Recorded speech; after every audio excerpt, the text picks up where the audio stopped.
Oh, cantare. Oh, oh, oh. Hey everyone, how's it going? It is I, the real Randy Chavez, coming at you today with a Veve, OMI. I'll talk a little bit about Earth 2 update video. Guys, if you're new, welcome. For not, welcome back. I love y'all. Everyone say hello to Dashi. Hello, Dashi. Commenting, liking, and subscribing is a free way to help support the channel. Non-free ways are Patreon and smashing that super thanks button down below. Super chats as well. The rules of this stream are fairly simple. I will get to every comment eventually, but I am probably going to be speaking for about 20 to 30 minutes, going over all the news, going over everything before I go and get to the comments. So if you want me to go and do something first, and reply to your retort first, just do a super chat. It doesn't have to be big. It could be $2. It doesn't matter. We have a lot to go over today. I guess I'll start with Earth 2. I didn't really mean for me to go over it today because I just had a 1-hour podcast with Crypto Aria yesterday on it. And we talked about Veve and OMI, and we talked about Essence and basically who's going to win what. But they just released a alpha video. They're pre-alpha. It's rendering. The gameplay is amazing. They had some bloopers in there. It looks phenomenal. Likely what is going to happen is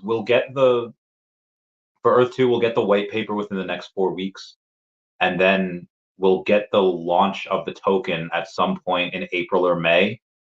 And then what they'll likely do is every couple of weeks or every month, they'll release a video like they did today. It's like 7-8 minutes, and it's going to pump the token. And they'll do that every couple of weeks to every month, and it'll pump each and every month. They'll have new announcements. They'll have other burn materials. There is a very real chance that if OMI is at like half a penny by the time they launch the Essence token, that I take some profit out of OMI and I go into that depending on what they list for. If they list for 10 cents, oh heck yeah. If they list for like 50 cents, I might call it a wash. I might just keep what I have. If they list for, I mean, it could go crazy and it could go up to a couple dollars. I have 40,000, Essence, so I likely won't sell any Essence for OMI, but I might sell some Essence at some point, just for lifestyle, just for whatever. I've been investing this for a while. But yeah, it looks absolutely incredible. Shane was on there. I was just talking to him before the podcast, or before this. He's not going to come on the podcast anytime soon. He's so crazy busy. Him and David have a very similar work schedule, and it's just something that's not going to happen right now. I know everyone wants me to get him on. I would not want him to come on with his schedule like this. He is likely getting less than 5 hours sleep every day, and he misses his family. He misses stuff. Anywho, we'll start with the OMI here. We'll just start what we have on, let's see, the CoinGecko. I know there's another thing. You have CoinMarketCap, which for whatever reason has the absolute wrong amount of OMI in circulating supply. It's got the wrong market cap. It's got wrong everything. And it just, there's nothing that we can do to get them to fix that. The team has constantly gone like, hey, here's what you need to get the correct numbers. And CoinMarketCap just is not paying attention for whatever reason. So they won't. CoinGecko is really where you find that it's, it's actually the number 250 coin, not the number 2000 coin, whatever. But a pretty not good day for it's down about 5.5%, but everything has been down this last like 12 hours. Bitcoin reached a new all-time high today, up past 69,000, or maybe it was at the previous all-time high, whatever that was, but it reached a bit above 69,000, dropped way down to 60,000, and is hovering around 63 right now. Ethereum did something similar. It was up over like past 3,800. It was down to below 35. It's now up 35.5 or 35.7 now. So it has been a pretty crazy day. And despite OMI being down 5.2% on the day, we're actually still at 0.0097. So it's relatively close to what it has been. But the volume is atrocious. $626,000 in volume. There will be more. Like, we will be getting more volume here, probably towards the end of the week. That's just from a couple of my friends going in, and they are just going to go really hard on that. They're going to go, and assuming they get it on Friday. Unfortunately, from what I've seen, certain people's wires, they go through, and then the wires are like, okay, Coinbase holds the funds, or they hold the Ethereum. They can't swap to Coinbase yet. So that may or may not happen. I'll keep you guys posted on it. All right, price predictions. All right, what do we got here? The last couple screenshots that I had posted. Let's change stuff. This was this stuff. Maybe we should do BitForex first.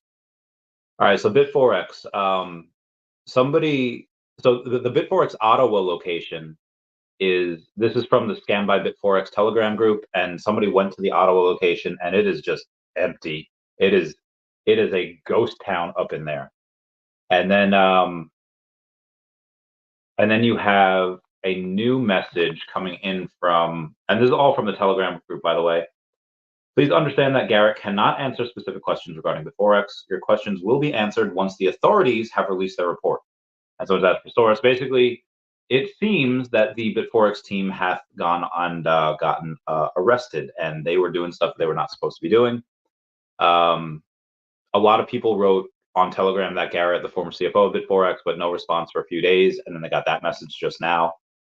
Basically, Garrett must have told the person to write that, but it's a complicated issue. Let me go.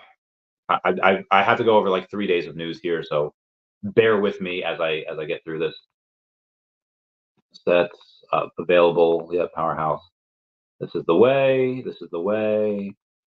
Oh lordy, where are we at here? Okay, so one more time for the people in the back. I understand that people had their money on BitForex, despite me, despite every other responsible YouTuber, and despite the Veve and Acomi team saying, "Hey guys, the safest way to make sure that your funds are safe is self-custody." Whether that's a Trezor, a Ledger, a Trust Wallet, a MetaMask, something that you don't connect anything to. I mean, you could be stupid with a MetaMask and your wallet get drained. You know, that could always happen. But generally, that's the safest place. It's self-custody, a place where, you know, private keys are yours. No one else can get it. On an exchange is one of the worst places to go and keep it. And do I feel for everyone that had it there? Yes, I have a bunch of friends that had their stuff on there, and you know, and now it's gone. So yeah, straight up not a good time. Thankfully, I got one of my friends off literally like the day before it went down. And I know people saying, okay, well, you know, doesn't Acomi have people to go and check out the exchange? And you know, if BitForex is presenting like false licensing documents, you know, can people go and kind of blame Acomi for this? Can they sue Acomi? I don't know how an internal license required for one jurisdiction, which may or may not have even been required back then, flipped by the team 6 years ago. I don't know. You know, something that's not required 6 years ago. How did that? How dare the team not try and predict the future? There were hundreds, probably thousands of projects on BitForex, and not once was this issue ever identified publicly. I don't know why people think that the exchanges just pull out an entire binder of licenses in every jurisdiction and show their reserves and all their info when you go to list a token with them. Like again, I'm gonna rustle some jimmies, got some tough love right here, but like it or not, exchanges, they hold all the cards. At any point, they will not just list your token if it's difficult. So again, acting like a company as big as FTX didn't have the biggest hedge funds, companies, countries, celebrities, everyone fooled. It's always so simple sitting on, you know, always simple sitting on the sidelines. Anywho, that's one of the things I want to go over. Another one I want to go. All right, so I guess crypto rain. We'll go with these screenshots I have recently here. And look, hold on.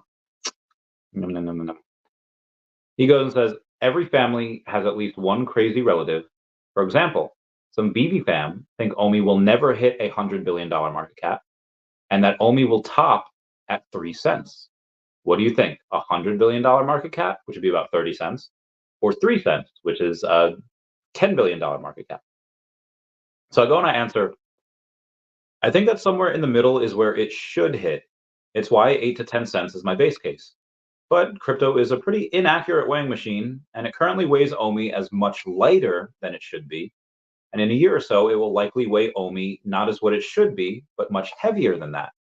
So in this way, I see that as long as Veve and Acomi deliver, it has a greater chance of maxing out close to $100 billion market cap, as opposed to just the $10 billion market cap that is 3 cents. If we break that down, it's anything over a $50 billion market cap. And what have I said for the longest time? The longer the base, the bigger the breakout. And it's anything, bigger the breakout. And we've been down here for years, going to be one hell of a breakout. Again, that's just my opinion.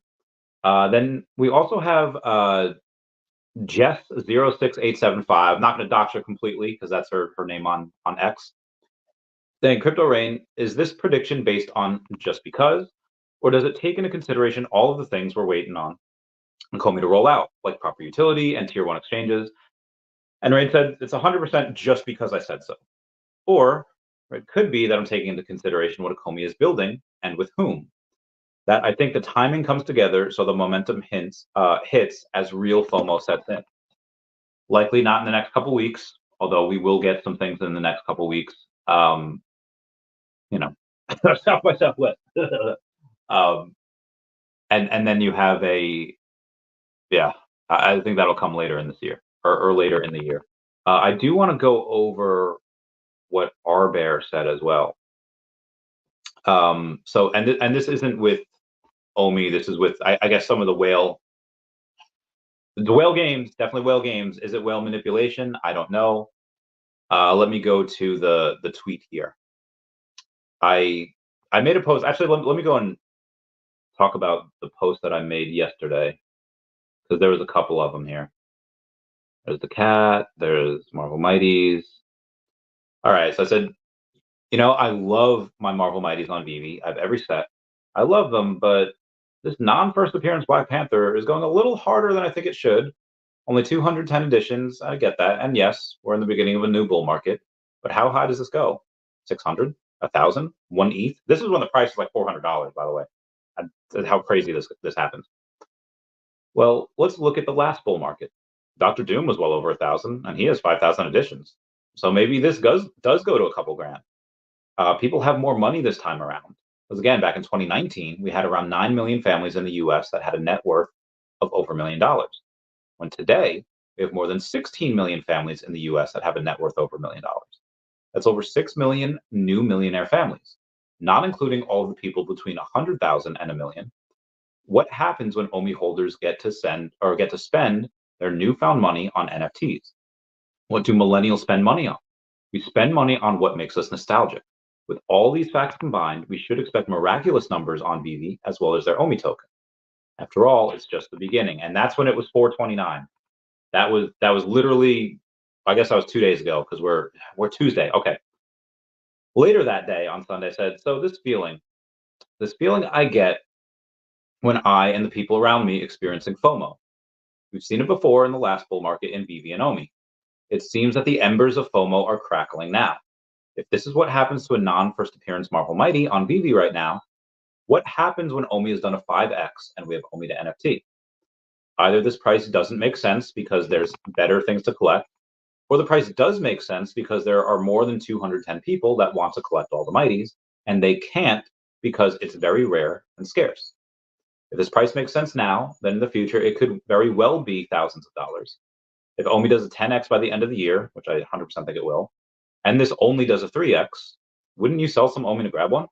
I would, and I will. Again, just the beginning. That's when it was at 875. To my knowledge, I'll go over it right now and see what it's at. It is currently $961. So I happen to go and make a post today. Where are you? Where's the post? Where'd it go? Just a few days. Don't want to do. Yeah, I'm trying to do something. Where'd it go? I know on Sunday I said that the new Black Panther could potentially reach $2,000 at some point in the future. And I still believe that. Probably even higher. We're in a bull run and things will get crazy, especially on popular, scarce items. But Stacker World was down the past few days. Stacker, just the place where you get all the immutable data. Now that we look at the data and see that one person owns 10% of the supply, one of two things will happen. Either it keeps going the way it's going, or the one person bought super low and is planning to do a massive dump soon. If it's the former, holy heck, are these prices going to get crazy? If it's the latter, you will likely see a big selling off soon. The last two pictures show the sellings of the guy. He sold 5 partner statues in order to get these. The FOMO may or may not have caught this person, and they're doing crazy things to ape in, or maybe some other strategy I'm not privy to. Either way, this is wild. Hashtag Veve, $OMI. The top 2 sales are partner statues, and then these 3 sales are partner statues. So he's taking possibly one of the best things on the app, sold 5 of them, and is grabbing as many of these Black Panthers as he can. Now, I understand wanting to get multiple Black Panthers. All the Marvel mighty heads like me are a little crazy, and we want to go and we want to get one, just one, not including the people that have multiple, but we want to get one just because there's only 210 people that can complete that set, and because this mother flapper has 10% of them, he has 21 of these bad boys. It's much less than that. So we go to it's like 189, and there's multiple other people that have multiples as well. So I would say 170. If you actually look at the immutable data, there's like 87 people that actually have all of the mighties. There's only 87. That is a very, very low number, and it might get lower over the course of the next month or so when we get yet another set. Is that set going to also have a secret rare that has 210 collectibles? And is the same thing going to happen? I don't know if this is necessarily a whale, because it's not like this person had the funds to go and buy 21 of these, which, let's say, at even let's say an average of $500, it would still be 5 figures. It'd be over 10 grand, which is, a good amount. But this person had to sell 5 partner statues in order to do what he did. So it's likely that they're just flipping, trying to go from one to the other. Maybe it's FOMO. Again, I don't know. Is this person done? Did they get 10% and that's it? Or are they trying to get 15%? Where is that money going to come from? Again, if you have to sell 5 partner statues to get this, that's a lot. And that's 5 times he had to go and pay that 8.5% fee. So I'm very curious to see what this person is doing. I'm not sure. If it goes up to like, I don't know, like 1,200, I'll probably sell one, or mine. I only have one. It's not like I have multiple. Anyway, there's a bunch of other news to go over. I know I've been talking for 17 minutes here. All right, I'm sorry. Our bear goes and says, still, people have their limits. No one is paying $5,000 for this unless they're mentally impaired. If price gets silly, I think people will just wait for it to come back down to reality. I don't know if our bear was here at the peak of the last bull market. People were paying me $5,000 to put their name on my freezer. Let me repeat that. People were paying $5,000 to put their name on my freezer. That is a utility kitchen item. People will pay $5,000 for this. They will. Because people get crazy. People get, I don't know, you ever like grow up with one of those girls that like 13 years old to get boy crazy, and they just go, the same thing, it happens with guys too, they get girl crazy. People go crazy, people do insane things for sometimes next to no reason. And again, that's normal people that are, sorry, that's normal people that have, let's say they have around 6 figures in the bank. Let's say they're not millionaires. They're in that, $100,000 to $999,000 range. This guy right here. When I was in that, 100,000 to when I was not a millionaire, when I just had, I don't know, like 100,000 in my name, a couple 100,000. I spent $80,000 on one Pokemon card. So trust me, I represent a lot of people out there that are in that area of 100,000 to $1 million in net worth that went and spent 80,000 on one Pokemon card. So 5,000 is really not a lot in comparison.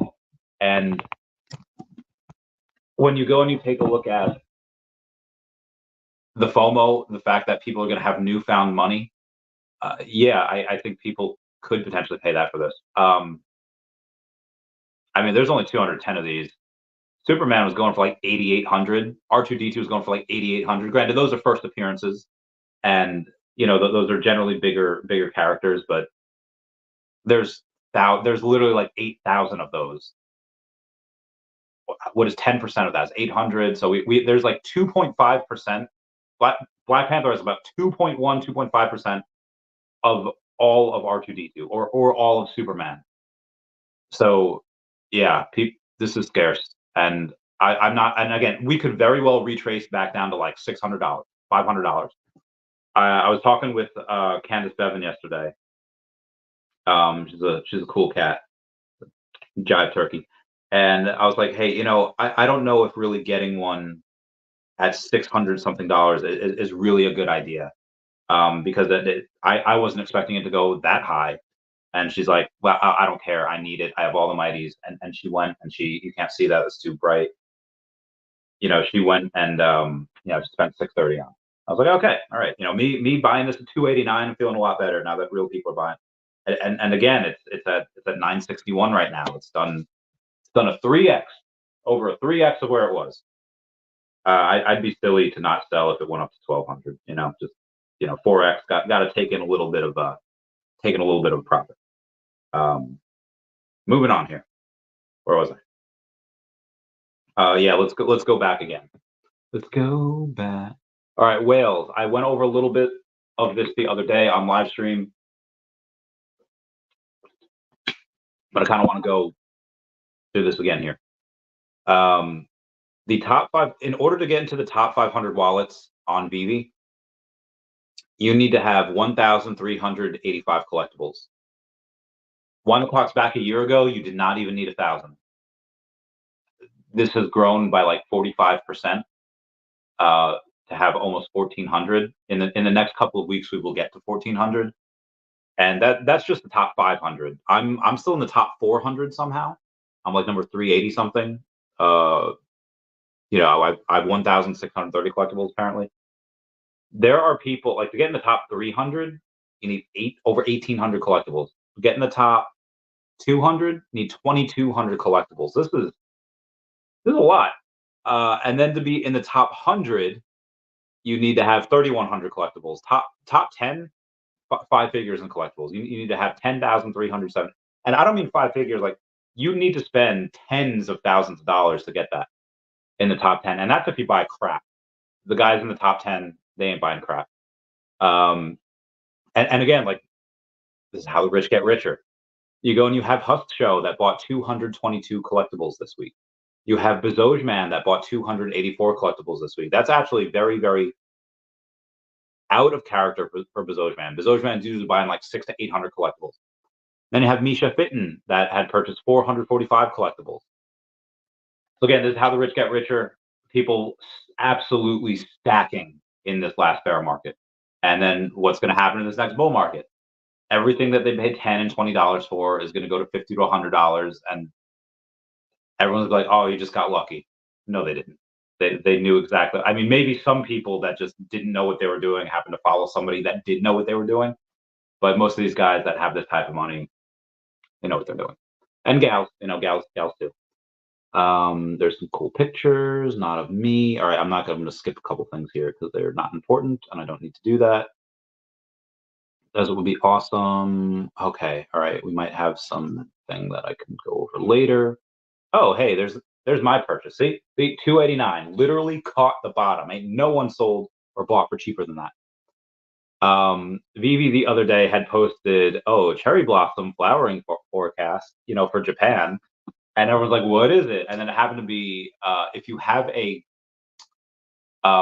dragon girl, whether it was the pink and white or the pink and black, the gold and silver, whatever it was, you are able to craft. They came out with an article before. If you have one, it doesn't matter which one you have. You don't have to have the set or anything. But if you have one, you are able to craft a really cool Sakura Dragon Girl from Tokidoki. Someone like no, and it's a little PG-13 rated there, but it's awesome. It costs $45 to be able to go and craft that. You don't burn any of your collectibles by crafting that. You just, I have one that qualifies you to craft. You pay $45 and you get this collectible. There's only 2,000 of them. I don't know if people will do it. well, the first available public edition for sale is number 21, and only 40 editions will be withheld by Veve. So there's actually 1,960. That's a lot, but it's for the people that already have that. I mean, if they do it, it's going to be $88,000, which is, I mean, I kind of want one. But yeah, I don't know. Maybe they will, maybe they won't.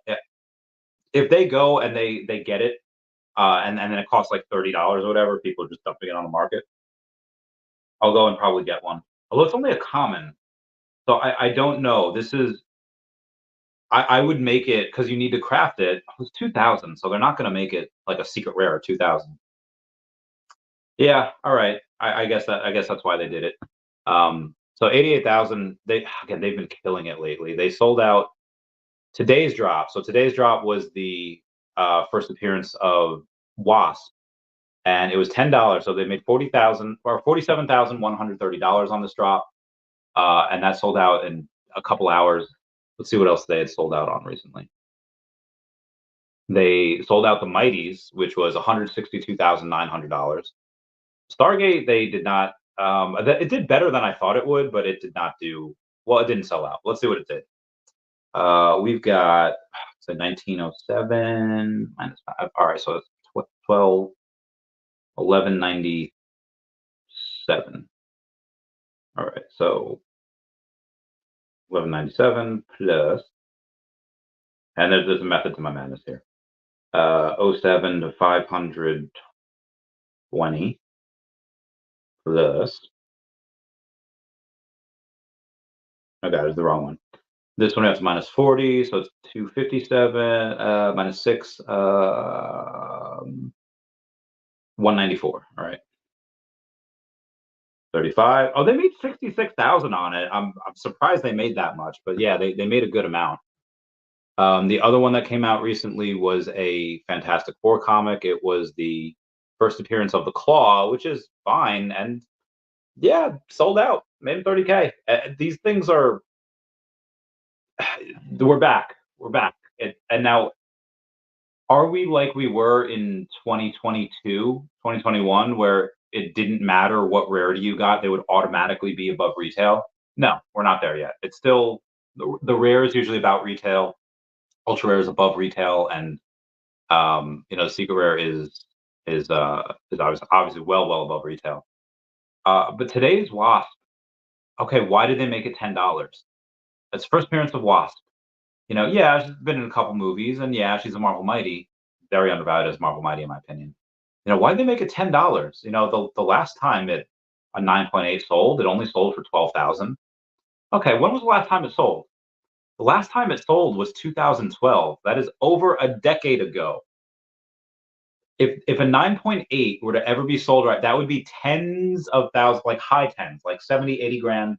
That honestly, because that sells so infrequently, that would probably sell for $100,000. That'd probably sell for six figures. Why? Because it's a exceedingly rare piece of history, and like she's an Avenger, like she's the OG Avenger. Everyone loves her, and also she's played by the beautiful. I forget her name, but she's beautiful, and I love her. Anyway, moving on here. I'm gonna try not to go. I have so much news to go over. We got that. Oh my god, people paying a big percentage when they're swapping on MetaMask. Dude, Americans need another exchange because people are paying. All right, right now the gas, I get it. It's more expensive than it has been the last year. What do you think is going to happen in the next 6 months? People are not going to be paying $50 for gas. People are going to be paying like $300 to $500 for gas. Why, Chavez? Why would you say that? Because people were paying $700 last bull market, at least the height, and it didn't matter because people were going and they were doing these $10,000 to $100,000 deals on these certain NFTs, and the gas is just insane. Like it would cost you so much money in gas fees to move that because everything got congested. And in order for people to go, Americans to go and buy OMI, you have to swap Ethereum on Coinbase Wallet, or you have to swap over on Uniswap. and that is the gas fees are going to get worse. Like the gas fees are not going to get any better as long as Ethereum price is going up and people are trading and everything's built on Ethereum. So of course everything's going to be insane. Americans need an exchange because the gas fee, like American OMI users and OMI buyers are going and they're losing out a percentage. Like I'm lucky in that aspect where when I get money, I don't just buy, like $100 at a time. I can buy 1,000 or a couple thousand at a time. But a lot of other people can't. And, that's really eating into their profits. And a lot of people are just not buying it because like, okay, well, how do I buy $100 worth of OMI when I have to pay slippage and I have to gas and like half of what I'm going to buy is going to go to gas. So a lot of people really aren't doing that. Again, I'm a bit luckier and a bit more privileged that I'm in a position where whenever I do buy slightly bigger and the gas doesn't really affect it that much. But yeah, that's a lot. And again, that's only going to get worse. So really hoping they have something planned soon. At least for Americans anyway. All right, there's that. Yep, that's sold out. There's a shout out to Abdullah Jafar that purchased 120 boxes and got 2 secret rare. So that was from the what do you call it? That was from what is it? The Marvel Mighty set on Sunday. Now a lot of people are thinking like, well, that person's crazy. That's $1,800, Chavez. We do 120 times 15 is 1,800. Why would someone do that? It's like, okay, well, as we've established, there are people in different income brackets, and if you're making $50,000 a year, yeah, 1,800 on some blind boxes, probably not a good move. But if you're making 10 times that, if you're in the 1%, what do you need to be in the 1%? Make like 400,000 a year, give or take. If you're in the 1% and you're bringing home $500,000 a year, okay, 1,800 is not that much. But let's say that you have something that where it is still a lot. Is that worth it? Well, if you got 2 Black Panthers and the Black Panthers are now selling for over $900 per, then yeah, you make that up just with the Black Panthers. And then everything else you sell is profit. So dude's a winner on that one. Even if he only got 1 Black Panther with that. And okay, let's say he sells it for $950 and let's say he gets back $880, give or take, right? So if he gets back $880, you could take the 1,800 that he had put in, you subtract the 880, and you have 920 left. Okay. If you divide 920 by the other 119, all you have to pay, they have to realistically sell for $7.73, but that is not including fees. So let's say, how do you get $7.73? Let's do $9 times 0.098, or actually 0.925. You would have to sell them for like $8.45, which the Doctor Strange is going for like $17, $19. This dude made money, even if he only had 1 Black Panther, but he had 2. So pretty much everything's going to be in profit. That was really smart. Obviously, we didn't know Black Panther would get this high, it would get this big, but yeah, the dude, it was a smart move. Turned out to be a good one. That's from Shane. Cat stuff, can't go over that. Balance, yep, have a few extra, yep, you can save. Daryl, oh, I miss my friends. Oh god, I miss them so much. I'm sorry. I'm scrolling down memory lane here while I'm trying to find some content. Guys, I've been speaking for 30 minutes already. I really got to get to the comments. I'm sorry I couldn't be able to go, and this is only Sundays. I'll get to other stuff. I might just make a video because there's so much other stuff to go over. One last thing. Cash App ran out of Bitcoin. There was no more Bitcoin for sale on Cash App. You could not go and you could, this is from Jason A. Williams, has over 250,000 followers over on Twitter. And yeah, there was no cap. Like, and it's funny today, as we got to near all-time highs at 69,000, Coinbase kind of went down. Little weird. And one last thing from Ryan Web3 on X saying, the OMI token is a powerhouse with NFT purchasing capability in Veve. What other coin has the ability to buy you premium licensed IP digital collectibles on the blockchain within its own ecosystem and metaverse? Thus far, it's been a crush without a doubt. In the future, if Economy plays its cards right, that could flip as quick as bear to a bull cycle. When objectively observing the situation, it has far more upside, which is why its defenders are reasonable and justified in the court of public opinion. Agreed. All right, let me go and get to this. Let me go and get this, Brad. I will go and ask everyone to smash that like button. That is a free way to help support the channel. Non-free ways of Patreon. Smash that super thanks button down below. Super chat as well. Sorry. Oh, all right. I'm in a Lotto group. Lotto is up to like $650 million. Mega Millions. Cash out lump sum is like 300 million. I have like 1% of that, so I'd get like $3 million if my group wins. And if that group wins, that's fine. Actually, I'll put it this way. Let me go to the email and see actually how many shares I actually have in this. Oh, nice. I actually have. Oh, is this today's? Oh, is Mega Millions going on today? Oh, nice. All right. So I actually have 3% of that. So if my group wins and we're the only one that wins, and I get the 3%, and I get $9 million, I'll go and I'll tell you all now. All right. First off, sports betting education. Thank you so much for the super chat, super sticker of $9.99. Bitcoin is back and BV is next. Oh heck yeah, girl. Oh heck yeah, girl. I believe it.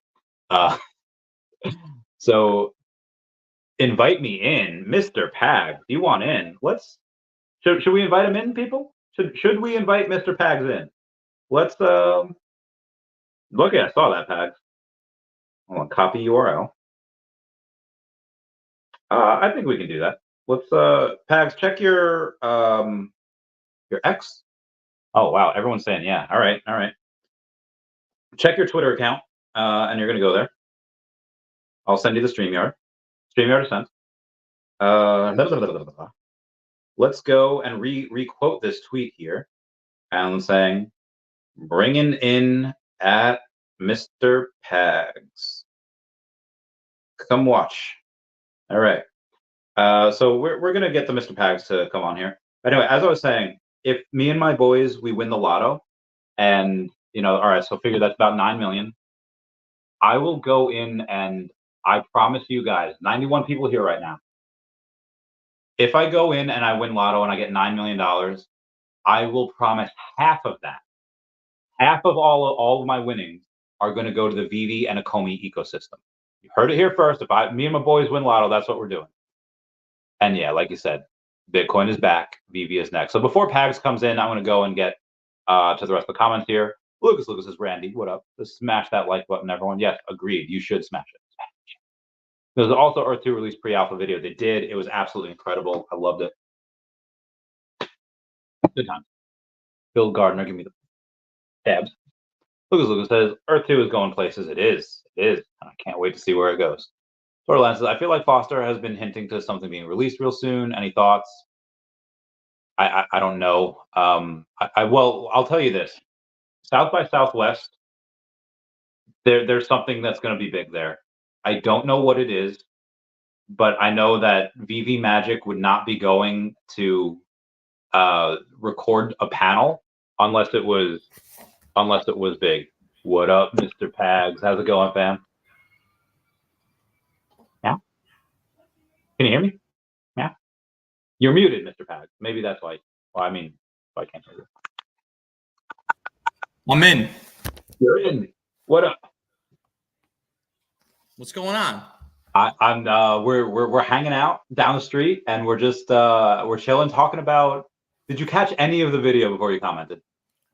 It was on a call, UPS. My daughter, I ordered a new iPhone. Go to the store. They said, yeah, don't worry about it. We're gonna order. You could pick it up here because when it comes, then we'll do the transfer. I said, that's fine. Monday, he calls me up and says, yeah, I don't know what happened. It's going to a different address. I'm like, what are you talking about? He's like, yeah, I'm sorry. So I'm on the phone. I was on the phone with UPS for like 40 minutes while your thing, I couldn't get your thing because, I got to pick it up. So I got to wait in the parking lot of this property in Newark, New Jersey. Oh my God. Awaiting and to show them ID to prove that it's Oh, crazy! I'm gonna be sitting there for like 3 hours, 3 hours. God damn. Yeah, Yeah, I was on the phone with UPS. Anyway, you like that hat, right? I know you see that number too, right? Oh yeah, only some people know about that number. How'd you get that number? It doesn't only go to like 80 or something. You know what I'm saying? Okay. Yeah. That's pretty You know? dope. That's pretty cool. So anyway, what mostly I've been talking about is I'll do a quick recap for you. Whales are going in, and there's one person that bought 10% of the Black Panther supply. There's only 210 of those, so they have 21. The Black Panther has gone up to like $960. I've seen that. I don't know if, and if you go to their account on Stacker, they're going and they're selling. They sold 5 partner statues in order to get these. So I don't know if this is just a noob move where the person's not putting in any new money. If they, I think if they were smarter, they would likely have enough money to put in new money for it. I don't know why you would sell partner statues and sell. I mean, figure if they sold those partner statues, the floor was 2,500. It seemed that so let's say it's 2,450, right? And then you multiply that by 5. That's $12,250 if they sold all of them. But you have to take away the 8.5%. So 0,915. They now 1,100, give or take, right? Yeah, 1,120. Yeah. And to sell a partner statue for these, what do you think the strategy is? Do you think it's like a pump and dump? Do you think they think, okay, there's a bunch of mighty heads, they need this, we're going to bottleneck this, and they're that's what. It's the missing piece of the set, and it's exactly the same premise that I've always built upon with my argument with respect to more so the comics is the secret rares. I mean, there's only 500 or arguably 600 full sets that'll ever be made. So the argument is you have that one, no one can make a full set without you, and if you stack them, you know what I'm saying? I mean, it really depends on the edition size. I mean, that's really the key. You're talking about 125s and 150s and 200s and 250s. Those are that gets a little a little dangerous and sometimes in a good way. Not it just depends on who's who's really stacking. Yeah, I come in. I'm pretty stoked. I had a lot of items that I put up today. I want to congratulate everyone that participated in both the auction. Shout out to Randy. I think it's Randy JSB or W's whatever. He JS Bowers. Yeah, and I'm sorry, a couple of people he won he got the 506. It's a lot of people they were pushing for it. There's some to be honest with you, I put at 200. I thought I was going to get like 300-400. Going to 1,000. It's people 600, 800. Crazy in that. It was it's a grail item. You know what I mean? And it's a great item. There's a lot of it's on Maxwell. When people are like, yeah, you're out, now you're in, then you're out, then you're back in, then you're back out. It's the struggle, bro. The struggle's real. You know what I mean? I'm not gonna lie. I even participate. I know this is gonna sound crazy. I'm over there dumping. I participated in the freaking drop today. I'm not lying. I got 2. I swear to God, it never happened in my life. I got a 1954, almost a 1959, which would have been sick, and common. And I got a 3, 4, 5, 6 common. I tried to hit up what's his name? Clever Jerk? Huh? Clever Jerk? He always likes those. Yeah. And also there was the other guy.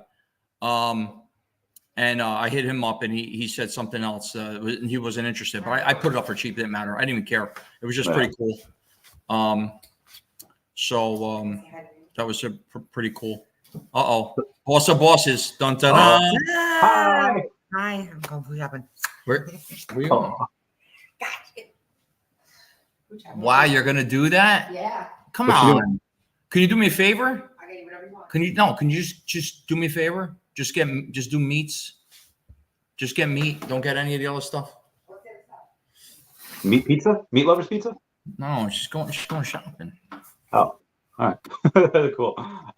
So you've been selling a decent amount of stuff, really good stuff. And I saw the there were 3 low digit, I think they were the common MC1s, whatever they were. They were really good. These funds, are you going and saving for something in particular, like maybe for like a Dragon Ball Z if that comes out, music? Are you going and cashing out and getting OMI? Are you what's the plan? Well, I want to say first thing is there has been I want to make this clear because everybody's like, oh, yeah, you're out. One day you're out, you're in. What the hell's going on? Look, I think it was last year. In fact, I'm sure it was last year. It was last year when I was in Vegas, World Series of Poker time. I was on I was asked to. Cavell asked me to come on, and I was on, and I basically. It was just going over things, going over market conditions and stuff.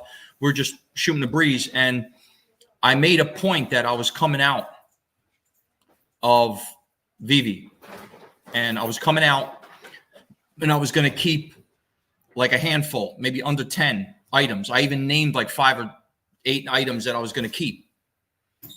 And since this whole year, a lot of things have changed. I got back into OMI.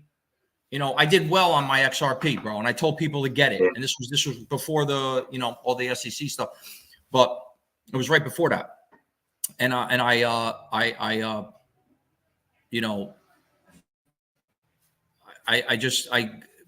kind of, oh, you're going too, G? Yeah. I kind of got, I was just in a position where I was like, you know what? I got extra money, OMI's down.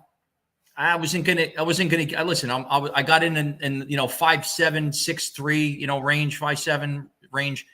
I'm like, let me just do it. I got in December, between the 10th and the 14th of December, and I just felt, let me just get back in. Why not? You never know. I'm like, it probably ain't gonna go that much lower. Maybe this could be a close to bottom, if not bottom. I thought it would go lower, and to this day, I still think there's whatever, but maybe not. I don't know. And I sent that I got it to a BitForex. I mean, it's just the way that's what I'm saying. That's why I've always done it. I did it through there. I mean, I think I did it through Gate and then I sent it over. But BitForex it's easy. You know what I mean? It's got a great exchange and the transfer is easy.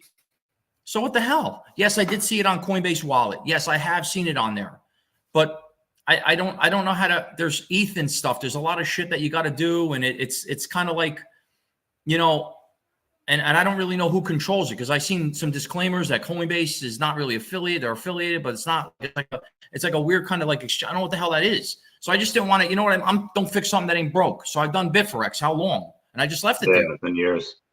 I know. In comparison to like Celsius and FTX and a couple of the other ones, there was leveraging on customers' accounts to purchase other coins, and because the market went down and there was liquidations, it compromised customers' accounts. This is not that case. This is BitForex just in a regulation issue based on licensing. This isn't like the CEO of BitForex took a 10x long on something and borrowed all our asset. And it went down, and now he jumped ship. That's not the case. This is something different. They've actually acquired licenses in other countries. I just don't know why not in the country that you're in. I mean, you're in Hong Kong. Don't you have a license? I don't understand. And they have an SFC, like we have an SEC. So I don't know what happened. It's still nobody can get any information. I got circles that actually in Hong Kong. Actually, a lawyer. I mean, me and my wife my wife had sold a townhome to a woman that her son was in college out here in the States, and they bought a townhome. They came and visited. We were like the property manager for the time being, and then he came home from school and he took it over, and they went back to Hong Kong. We still have communication, so I kind of pulled some information. There's nothing. They can't get no information. They can't. They did their phone calls, and they're both lawyers, the husband and wife.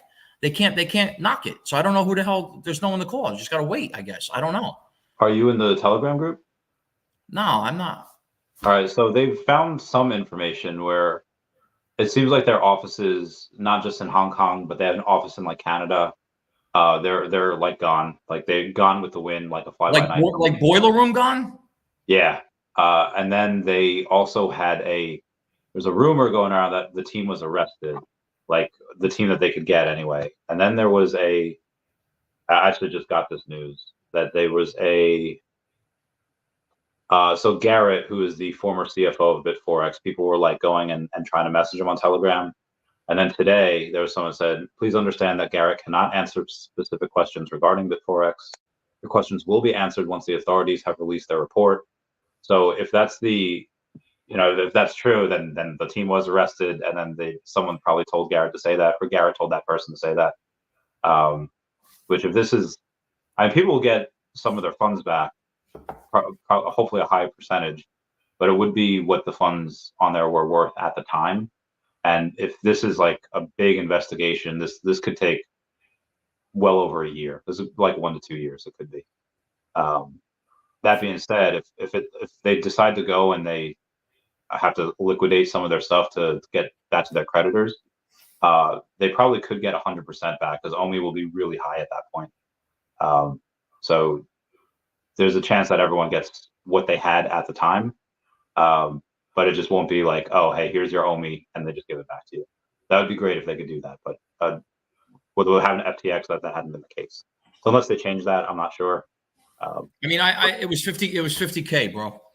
It was like 50K for me, and honestly, like considering having, I don't have fucking like 700,000-800,000 at one. I don't. You were up there. You were like, did you crack $1 million? We were, we were rolling, bro. We were rolling. I was taking like 40 and 50 grand. I was buying $50,000 worth of gems. Like it was like nothing. Yeah, it didn't matter. Like whatever. Here, take the OMI. Go ahead. Yeah, give me the. We were doing shit. Technically wasn't right, but we were just doing it. Off app transactions, but we had transfer at the time. There was a lot of shit happening. It was really kind of like a Wild West. Yeah, but at the time, I'm just making a point. Can you imagine the value that we have? I'm just saying. And now, this happens.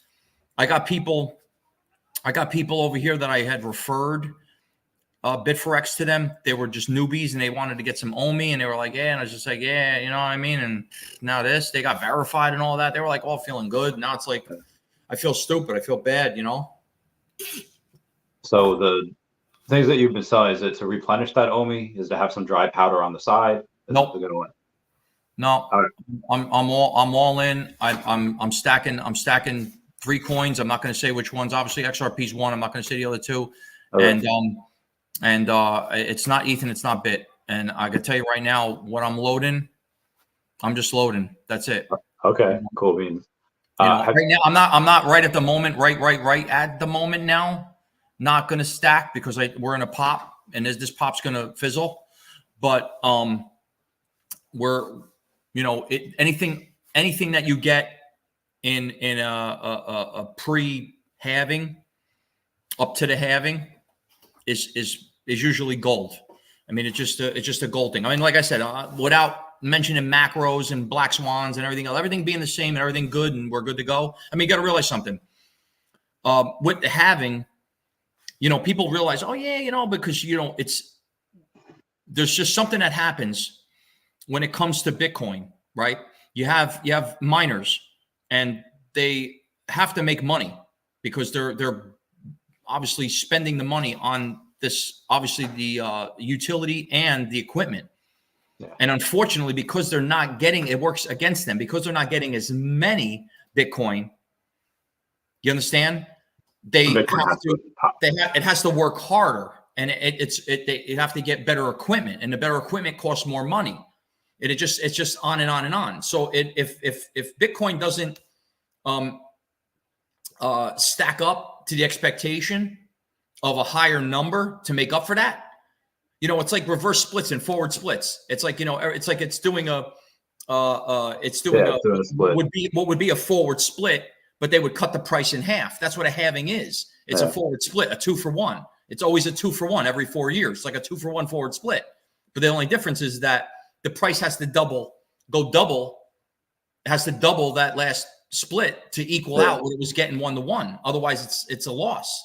And that's the key. It keeps coming down, and there's people in, we'll see what happens. I mean, I know, we talk about whales and we talk about OMI and we talk about, just the industry and shit, but I don't, where is your OMI? Where do you have yours? You have it in one spot? No, it's mostly on trust wallets. So if you want me to say like one particular thing, like I don't have one ledger, one Trezor, one trust wallet. I have like 5 different trust wallets. Then I have the Veve app. And I wouldn't have it anywhere on any exchange. I don't even have it on a MetaMask. Just because the MetaMask a lot of times is connected to stuff. Trezors or ledgers are probably the safest, but the trust wallets have never really let me down. They're on different devices, so it's.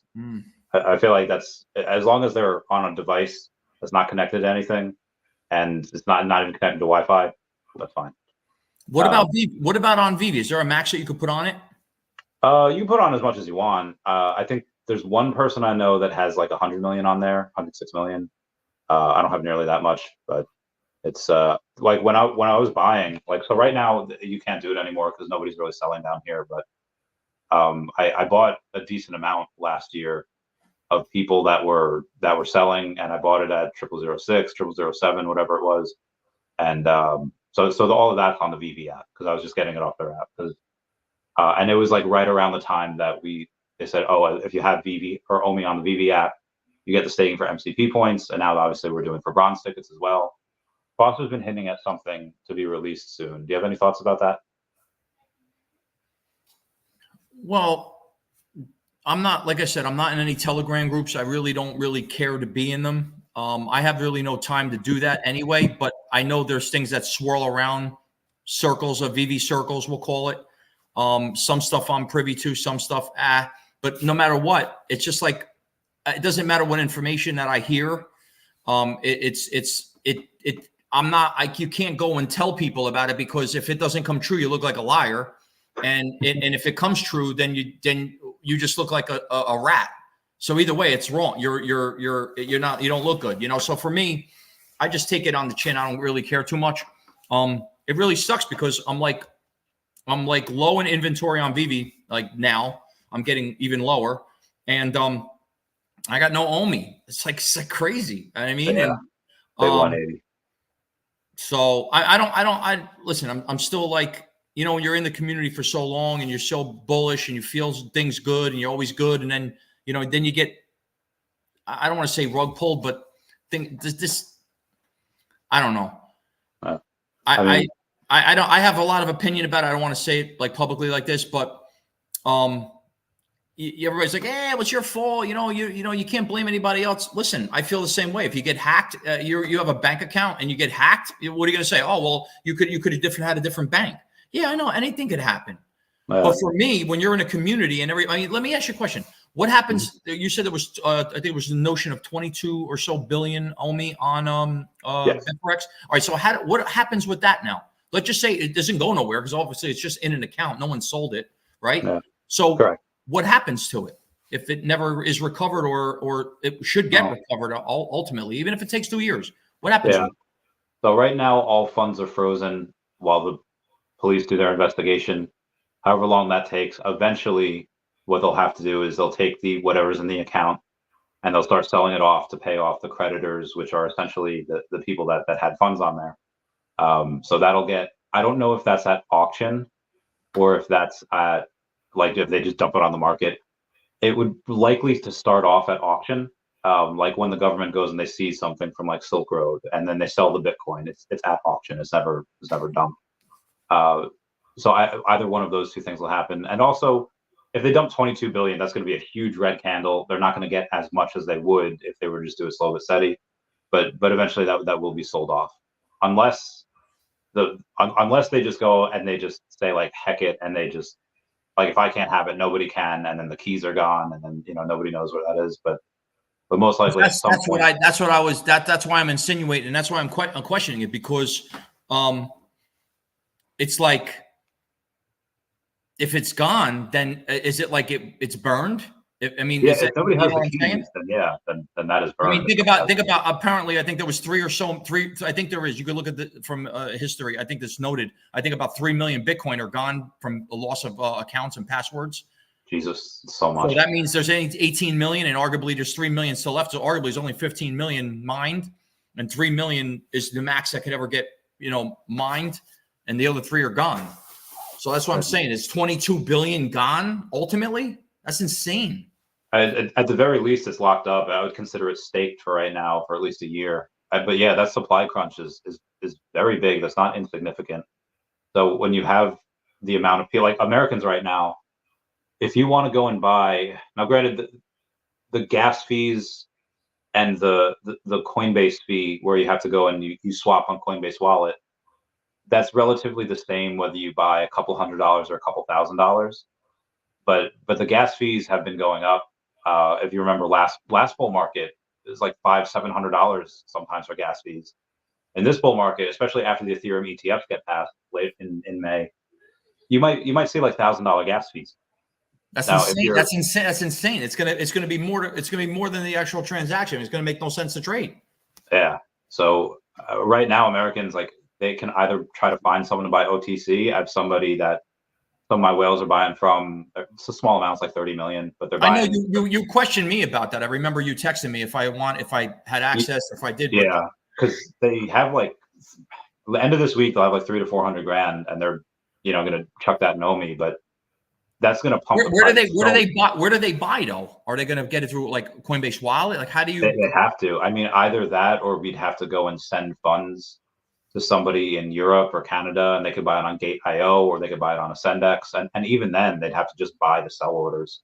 There's so little liquidity down here. That's what I'm saying. So you're gonna. I mean, even if it's even just say hundreds of thousands per, and you only have like maybe 20 or 30 of them, you need to get like fucking 8 million max before you start green candle and things that are going to make it. People just name their price then at that point. But so I mean, at this point, what they're going to have to do is like, okay, hey, I'll give them the two options. You either go and buy it here at 0098. And it's going to pump to 0015 or 002, and you might have X amount of weeks to do that. Or, Vivi and Nakomi can announce anything in an instant. They have South by Southwest that they're presenting with Marvel. That could cause people to FOMO. You had Akomi go and retweet like, hey, we have OMI to NFT coming. We have OMI to bronze ticket coming.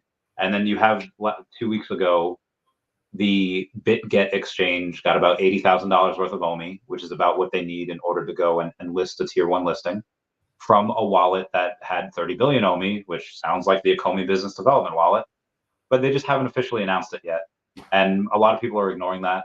So they could go and they announce, hey, we got BitGet, we got a new exchange. Well, that'll add to liquidity, but it's still a matter of, demand, no matter how you look at it. You know what I'm saying?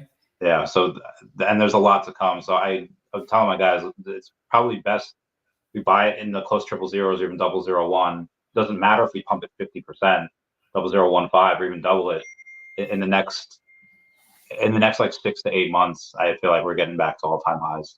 So there's going to be a lot that's going to be announced. So, and then later in the month, there's going to be even more money coming in from people. And that's if Vivi and Akomi don't announce anything. That's if they just go and kind of give March a rest. So yeah, I mean, I don't know by the South by Southwest, event. It's like it's not a con. You know what I mean? It's not like a comic or an art thing. It's a little bit more, tailored to obviously artists and music and stuff. And so, that's like, I guess, how like the Ron English thing came and how that all kind of fits in now with respect to where Marvel comes into this and how that falls into this. Mum's the word, but I'll tell you what, man. Yeah. Good news is probably going to help the coin. It just is so insane how 22 billion, all this fucking time, everything's been fine. Now 22 billion OMI is now locked up, not being able to, I mean, it could be a good thing because if you don't have the liquidity, you don't have a lot more sales, you don't have a lot of trading. So ultimately, if you have limited trading, it's all of those people like myself are out of the market because of fear and because of just, to be honest with you, just capability. I mean, you might not be resourceful enough to even, some people might not have exchanges they can even access at the moment. So it's just going to keep a lot of the buy pressure out, but sell pressure as well. So it's kind of like, it really, if all you're hearing is good things and you only have buyers on that side and a lot of the sellers can't sell because they don't have access right now, that could shoot this thing way, way up. That'll squeeze it. Yeah. It'll squeeze, it'll bottleneck. It'll probably, I mean, we can get 007, 009 easy, not even like a big deal. Yeah. And at that point, I'm hoping that you, take the limo, Uber over the bridge, come over to see me. Yeah, of course. At that point, I'll just meet you in Atlantic City. I'll take a plane down there. We'll just 45 minutes, bro. We're there. Yeah, it'd be great. That'll be fun. I can't wait for that. On the opposite, so I tell a lot of whales that I tell this story to. You have talking about Bitcoin, and I'll get to that in a second. You have interest rates that are going down about 0.25%. You're gonna have $1 trillion rip into the market. It's gonna cause a market melt up, and then you have the ETFs of Bitcoin that are already approved. You have the Bitcoin ETF trust funds that are buying like 10,000 Bitcoin a day. Only like 900 Bitcoin per day are being mined. And then when that gets cut in half to 450 per day, and then the Ethereum ETF funds get approved in May, suddenly you have all of this money, new money, that's going into the market, and people are going to take profit. And you have that metaverse narrative that'll hit. You have the NFT narrative that'll hit. You have millennials that are going to get the largest wealth transfer in the world that started the past few years. You now have 16 million families in the US that are millionaires, as opposed to 5 years ago, we only had 9 million millionaire families in the US. So now more people are millionaires, more people that are like my age that spend their money on like stupid stuff. I spent $80,000 on one Pokemon card. People are definitely going to go and spend a lot on these digital collectibles. And if everybody tried to get one Bitcoin, there's not enough for everybody to get at least one. And that doesn't count for what is already out of the picture with the hundreds of thousands of Bitcoin each person owns. And it could get stupid, it could get real stupid, real ignorant, real quick. And yeah, this is just the beginning. I'm glad. It's so crazy. Time flies. 3 years just went by. I'm hoping that I'm coming along my Veve-versary. It's funny how I come into the game almost exactly how many years I come out. It's fucking amazing. So, do you think that after Disney bought 10% of Epic Games, it was about 1.5 billion that they put in. People are now saying, okay, well, 2 years ago, people were saying like, oh, Disney's not going to be in the metaverse because Bob Iger fired Bob Chapek's metaverse team, and now it turns out they're actually building one with Epic. So not only are they interested in the metaverse, they're actually building one. I believe that because Epic has a partnership with Cavernous, and Cavernous is also building the Veveverse, that they will be interoperable, and there is a type of partnership there. Do you think that I'm being a little bit of a moon boy, or do you think? No, I don't think. I don't think you're being a moon boy at all. In fact, I think that's why they dropped the portal. Oh, you think like they can go from Veveverse to that via the portal? That would be great. The timing of the portal. That's all. They could go and if they did that, and on the trailer for the Disney Epicverse, it said soonish. So that makes me kind of feel like, oh, okay, that's a really weird word. Cavernous. If you look up Cavernous, if you look at the actual, if you dig a little deeper and look at the names of the people. Yeah, they have Epic. They have a partnership with Epic, so it's play 6 degrees of Kevin Bacon. You find it in just 2 degrees with Cavernous and that. So I'm really excited about that. Yeah, and they're not like this guy's not. Oh, really? No, I never heard of Veve. Oh, well, wait. They're in the same room together. You know what I'm saying? It's close ear, mouth to ears. But we could speculate and everything until the information is public. And I think it's just a matter of the timing and how important it is to somebody. is going to make the difference, of what financial moves that they make. And to someone else, it might just be just news. You know what I mean? I know, obviously more my son and my daughter, have been so Fortnite fucking lunatic. He bled it out of his system. You know what I'm saying? It's kind of morphed out now. And then the younger generation than him, he's 12. So the ones that are like 6 and 7 and 8 coming into the game are going to just be built right into the metaverse. They're going to be built right into it, not even knowing. And we're going to be like, Uncle Randy's and Uncle Henry's and, that have, let me stop talking. Interest in companies that are involved, to some extent. That'd be great. Anyway. I'll be Uncle Randy. That'd be fun. So Prince Toby's asking, do you think what metaverses might do what Fortnite did with Travis Scott and Ariana Grande, where they might cost money? I mean, we're getting right now the first little bit of music on Veve where we have the jukeboxes. It's going to be raw in English, but you have that sets the tone for a lot of other people. That's going to make, I don't know, $50,000. So every single artist out there is like, wait, I don't have to do anything. And let's say they get half that, and I get $20,000, $30,000 without doing anything. And they get a little bit each time it sells. Everyone's going to be knocking on their door. Listen, publishing and licensing is what the industry is all about. And you just got to get into the right, the right, waterfalls that kind of like, pour it out. I don't like, you don't know what content though is going to be played. That's the only thing that, you know what I mean? Is it, is the jukebox only is it all digital music? Is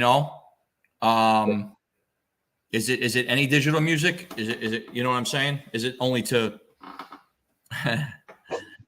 is it country? I don't, you know what I mean? What is it? Is it only to some artists? But it's definitely new. It's Ron English is opening up a whole nother avenue of revenue and streams that are going to benefit a lot of artists. It just can get how Veve's involved and how this all gets morphed into it is going to be real cool.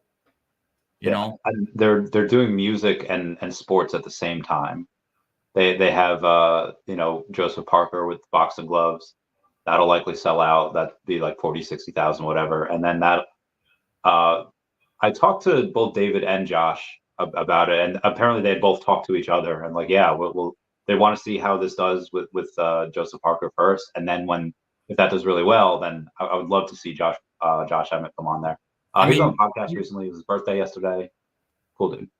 That is cool, man. I mean, you even a Jake Paul endorsement, especially because he's into that, like he's into the NFT stuff. I mean, arguably into Veve. If that comes into play, because it might just cross membrane that same street. He might be on one day, and that'll be outrageous because then you're going to get that whole fandom, and then that's his crew. It could get really a little monumental, to say the least. That's what I'm counting on. I can't wait for that. So when we are you going to go to San Diego Comic-Con, or you're going to save it for like DCon out in Vegas? I won't be capable. I have too much going on this summer. I'm going to be out there again. I'm going next week. I'll be between the 18th and the 22nd for the Pizza Expo and in Vegas. I'll be out there, and so I'll be out there for like 5 days or so, and then I'll be back for 3 weeks between a couple of days after Memorial Day, all the way to the middle of third week of June. So I'll be out there for 3 weeks, and then I come back. Then I got my daughter's high school graduation. I got my 4th of July, my birthday. Then I'm going to Italy. I got a lot of back-to-back things happening. Just the pull, like the squeeze, like a decon or something. It's just too much. Yeah. But I'm not. I mean, decon will be in December, and that's in Vegas, so totally do that. I mean, Not DCon, San Diego Comic Con. I meant, yeah. Yeah. But that's fine. The team's or not the team, or a lot of the VV fans plan to go see Deadpool 3 one night, so that'll be fun. But yeah, I'll understand that you gotta skip that. Totally see New York or again in Vegas and Designer Con. Definitely be for Comic Con. Definitely be there this year. You know, my kids want to do another cosplay, so we'll see what happens. What they want to do. Last year, obviously, we did the Addams Family. That was pretty butter. Yeah. And then and we'll it was crazy too because the timing of the Addams Family dropped too. Not that I knew something. It was pretty cool. We all fit that real nice. And yeah, so we'll see what happens this year. I mean, you know, yeah, how many people we got in the chat, man? 94. Wow, cool. Yeah. Not bad for an East Coast 9:15 on a Tuesday. Yeah, it's true. I have 2 people coming on Thursday. I have to do back-to-back ones. One's going to be Manu from Definity, the Definity Networks. They have the DEFX coin, really cool, doing a lot of stuff in Europe with that. And then the other one is going to be at 8, or that's going to be at 8 p.m. is going to be, or 9 p.m. is going to be Jason Chen. Have you heard of him? No, the first one though you mentioned. Do you have an interest in that coin? Yeah, I bought recently. I'll show you real quick. DEFX flow. I put in about maybe, and this isn't for me. So I'm in charge of a fund. It's like $100,000 fund. So it's not crazy huge. We got about 47 grand in it so far. So out of that, I put about 15, 16 into Definity, and so it's about 18.5 right now. I'll put in more as more funds come in, but yeah, I have that. The reason why I'm not putting them into OMI is because the people that are putting me in charge of this fund already have hundreds of millions of OMI, so they're good there. That's why I'm not going to know anyone with that. It's like you buying it. It's the same shit, you know. Yeah, So, but that's I really like that. I really like Flow. I have a little bit of Bumper as well for them. Bumper, I'm waiting on it's weird. Like some of these people that you could get OTC deals with some. This is like getting OTC deal on OMI from David and Dan like 3 years ago, 4 years ago, whatever. So it's some of these things that are prime for bear market, prime for the bull market. It's gonna be really great. I got a nice little percentage of profit, so that'll be fun.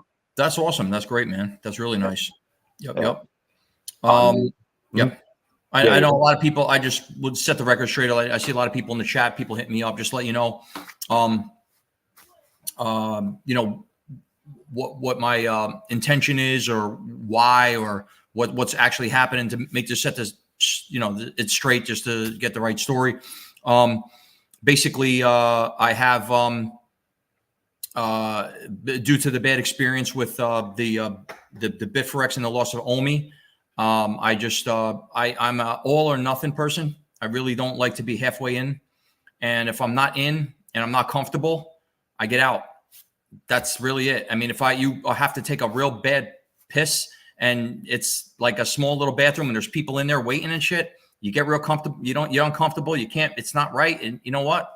I'll go outside. I'll find another, you know, it's just that kind of thing, you know, and I'm going to hold a little core of probably under 10 items and, you know, obviously super grails and I really don't have any, intention of coming back into the space, from a coin and or from a Veve, at least, anytime soon. And it has nothing to do with, it's got to prove itself. I'm completely bullish on the I mean, it's only grown. It's done nothing but go up. I mean, regardless of that, listen, look, if you put out, I mean, they have like a 95% increase. I mean, not 95%, like a 9,500% increase in coins, inventory and content versus what they had before Marvel. Yeah. And the community has grown, but maybe not in accordance to what the expectation was, but the coin has gone down like 95%. So it's like insane. So it's like inverted. It doesn't have the right correspondence. Like for all the equity that has been built into the app, if everybody didn't put that money into Veve at all, and all they did was buy the OMI coin, OMI would be 4 cents right now.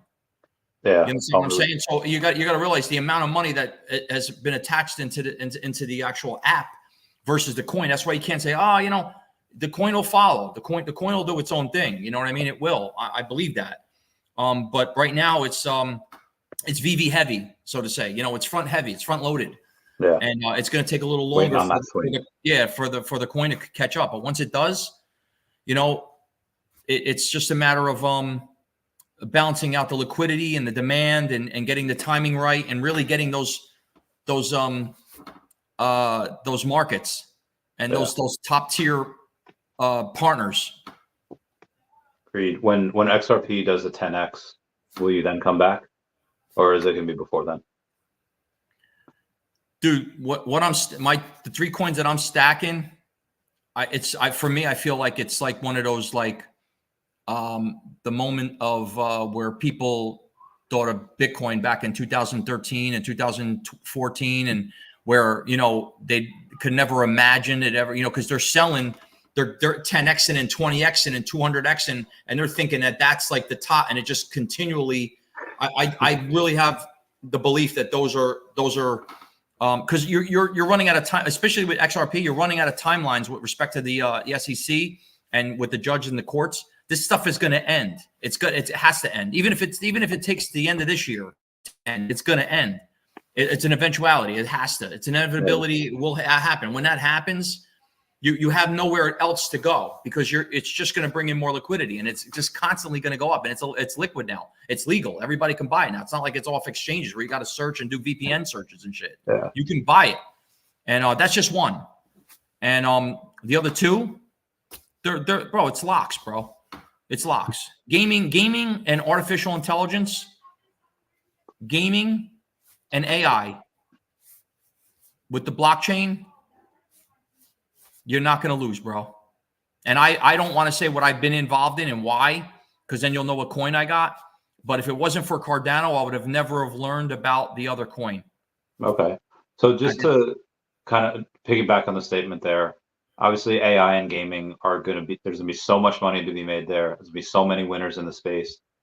But to say like you can't go wrong with that, I think is not 100% true, because not all gaming tokens are created equal.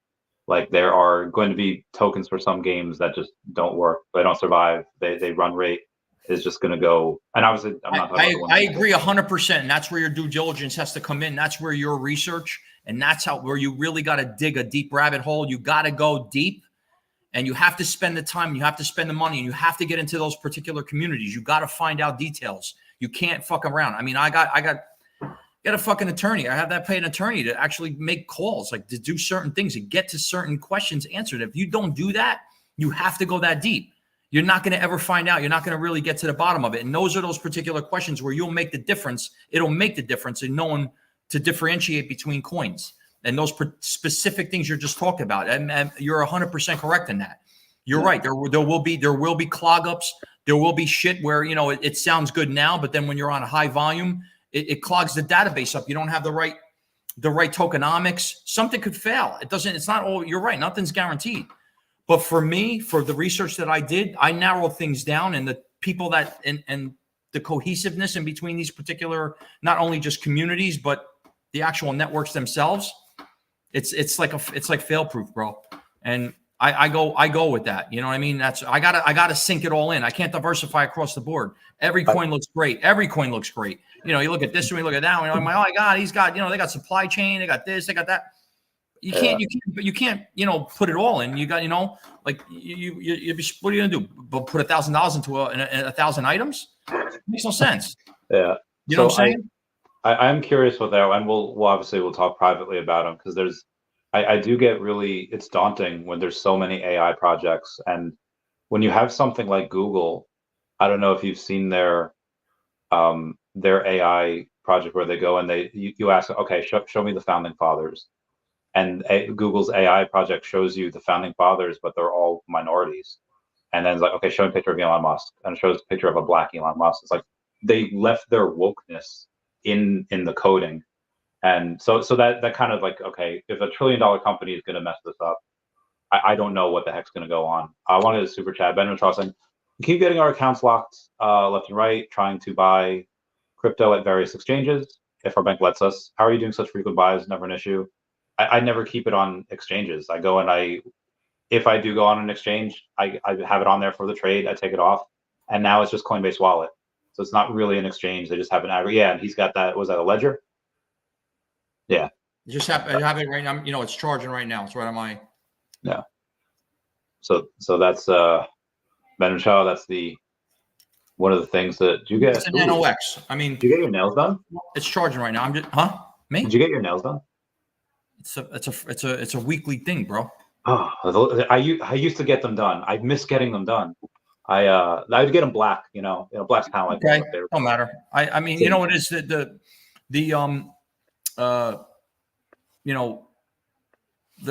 career that I have is very it's an impressive career. And like you have to, you can't show up at an open house with Daniel Russo and his mom's station wagon and saying, "Pop it, Daniel." You can't do that. And it's a bad look. Yeah. So when you look good, people trust you, and when you feel good, you trust things, and it just all works good. It's good energy, and I think looking good and feeling good is number one. And when you parlay that, your life can do a lot better. And that's just my own personal move for the day. Yeah, I feel like people tend to trust me better when I don't look like a terrorist and my beard's not out to here and and I shave a little bit. You're like a terrorist.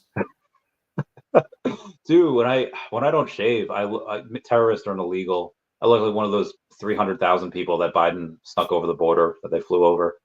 I got a little 2-day scruff going on. You do. Today was a laid back day. It was a total stay home day. I had to do a lot of stuff, and in fact, I just got off. I was on and off Twitter all day with Veve, and I was doing stuff and transactions. I had to do a couple of things with a contract today. I am Cody Thrive. Oh, is that you? Is that you? Is that really you? Yo, good to see you back. Let's get this bread. Get back in. Make another video with your Lambo, bro. Yeah. So everyone wanted me. So thanks for coming on. Everyone wanted you to get on here. Rose reverse reading comments. Yeah, reverse reading. So the need in as well. If you're, oh shit, he's going on as well. Oh, I'll go in and I'll mess if he's on. Have you had a chat with Cody Thrive yet? No. He's a interesting person. He's a cool cat. He's a jive turkey. Oh, that was the wrong thing to paste. Can you bring him in? Yeah, I actually almost sent him a nude, so that would have been awful. But yeah, I just messaged you, Cody, in case you want to come on. But everyone here loves you.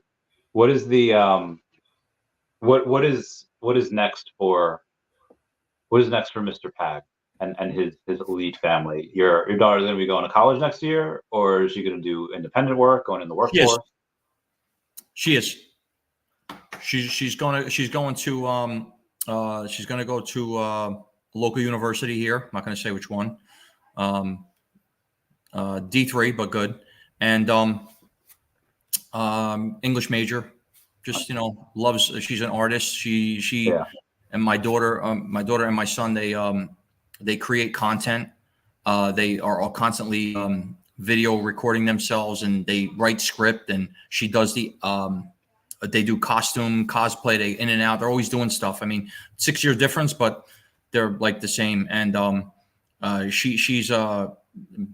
she's been doing digital artwork and just artwork in general for almost 8 years now. And she's in. I've bought her all kinds of $1,000 iPads Pro, these particular all kinds of pens and shit, special stuff. Not counting all her her heart art, with her markers and everything. And so yeah, she's coming. She's just living life. She'll figure it out. You know what I mean? We all do. I went from being a Guido to Went from being a Guido to a roofer to a teacher to an investor to a student, back to, it's back to being a waiter and business management, and I did all kinds of stuff. I'm a believer. You've lived a full life. Still going, man. Now I'm a realtor. Been obviously a realtor for a good 8 years now. I've been different investment communities that I'm involved in, partners. I got all kinds of stuff going on. I mean, I just, I'm blessed, and I'm grateful for everything I have and the people around me. I try to keep a tight circle, and that's all I can say. I mean, there's not really much, that you do. I mean, I always said life makes no sense at all. You just got to make sense of it because of that reason, and do your best. In 30 years or 40 years or 50 years or 60 years or 100 years, regardless, if you don't have, you're with your own family, having your own kids and your grandkids and kids are good, you become an uncle and you become a father, you become a grandfather, whatever it is, eventually Uncle Henry, Grandpa Henry, they die, we die. And then we just become a memory, but we're only a memory for the people that were around us. So if you don't have anybody around you, you're definitely not a memory. It's really that depressing. You know what I'm sayyou saying? So, good reason to have kids. Listen, if you have, what it doesn't matter. You know what I mean? I'm just saying, you to have any kind of like, to say what, to have purpose, what matters. You know what I mean? That's really, to me, if you have no purpose at all, what the hell are you doing? Dashi has more purpose than some people I know. So, I mean, and that's why I'm saying it's like, I mean, even presidents of the United States, their families, you think their families go to their graves of grandpa, Grant? I hope so. Uncle Grant, they don't go to Uncle Grant's grave. Oh, he's on one of our bills. Me and you, unfortunately, bro, will never make a bill. The guy that is on a bill they're not even going to his grave to visit him and their family. Well, I mean, not on a. We are nothing, bro. We are nothing. Bill. We are dust. Not an American currency bill, but I think we could be on like Veveverse money if people decide to go and have extra. Randy Bucks. Wow, bro. Randy Bucks. I could go and so let's say we have like the popularity contest. Let's say we have mayor of Veve City. And obviously if you go in and say, okay, it's illegal to go and give people money for voting, right? We can't give your MCP points and or your OMI counts as a vote. I think it would be like you can't give those out to voters because that would be considered like legal tender.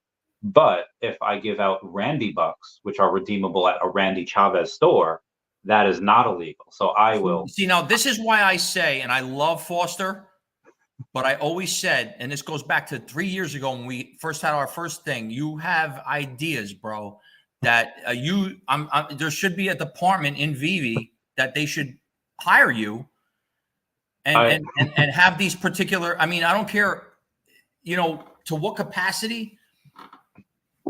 I mean, I have a million ideas going through my head all the time. Most of them I think are pretty trash. And the ones I verbalize, I think are not trash. I think they're the upper echelon of it. But even still, a lot of stuff I say, sometimes it's not good. Mark Cuban said it, bro. You only have to be right once, bro. So, you talk about throwing 100 snowballs. You just got to hit one. That's all that matters. That's what true. I'm saying? And I think that you have a few, just like that one right there. Yeah. We gotta get the Veveverse, man. I still want to see the Veveverse. Like I just want to see it. I want to see it like with with the goggles on. I want to see it. Yeah, I mean, we'll be able to see that. I'm assuming next quarter. I mean, if you have Veveverse beta, you'll probably see it already. But most people, I think, will see it next quarter. And if I'm really hoping it's next quarter, and we don't have to wait until Q3. If we have to wait till Q3, I'm gonna be not happy. But you say that every time, bro. But then you know what happens? Q3 comes around and you're like, it's okay. Q4. No. I mean, Q1 of 05. I promise. I mean, 25. It's coming. Keep kicking the can down the road. And, it just everybody just keeps on buying every drop. Don't matter. Selling out 40,000, 30,000. Don't matter. Nothing matters. Just keep filling the coffer.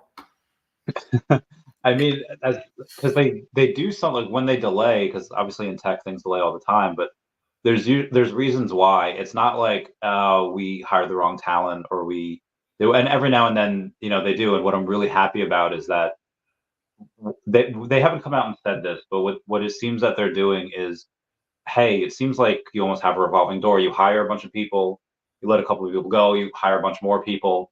It almost sounds, to the untrained eye, it seems that it doesn't know like what they're doing, but what they're likely doing is they're just getting rid of the bottom 5 or bottom 10% of the company, which is in the single digits, usually a couple of people.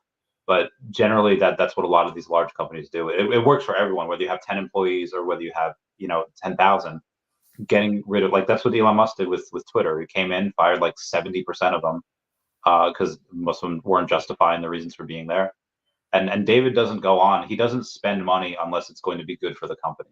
Even though sometimes I think he probably should spend a little bit more, but there's not going to be any waste. There's not going to be like any crazy, like, oh, you're going to get a dividend because we don't know what to do with this money. So whenever they miss deadlines, it's usually for a reason. And they also give us other stuff that we weren't expecting. So that's kind of why I'm okay with them missing deadlines sometimes. But there still won't change the fact that I will be upset if we do not get Veveverse home space out to everyone in Q2. Whatever happened to Banksy? They announced them at DesignerCon in 2022, but they did not. Yeah, they didn't. Or was it 2023? No, it was definitely 2022. Yeah, they haven't followed up with that. Not 100% sure why. I think because it was the Metacham or the something version of Banksy.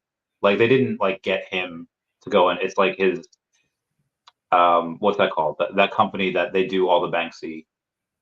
It's like the crossovers with them. I don't know what it was called, but I think people just didn't like that, and maybe that's why. And they just focus on other artists. Yeah, Matic. Oh, okay. Yeah, there's a lot of AI coins on Polygon Matic. Oh, what's up, Arbear? I was just talking about you. All good things. All good things. Talking about you before. In the Algo Solana, yeah, there's a lot of these ones. The ETF counter the split. No, I mean ETF's going and they're buying super hard. What do you think? What do you think Bitcoin gets up to? Is it like 75, maybe the most? 80 would be outrageous. I doubt it.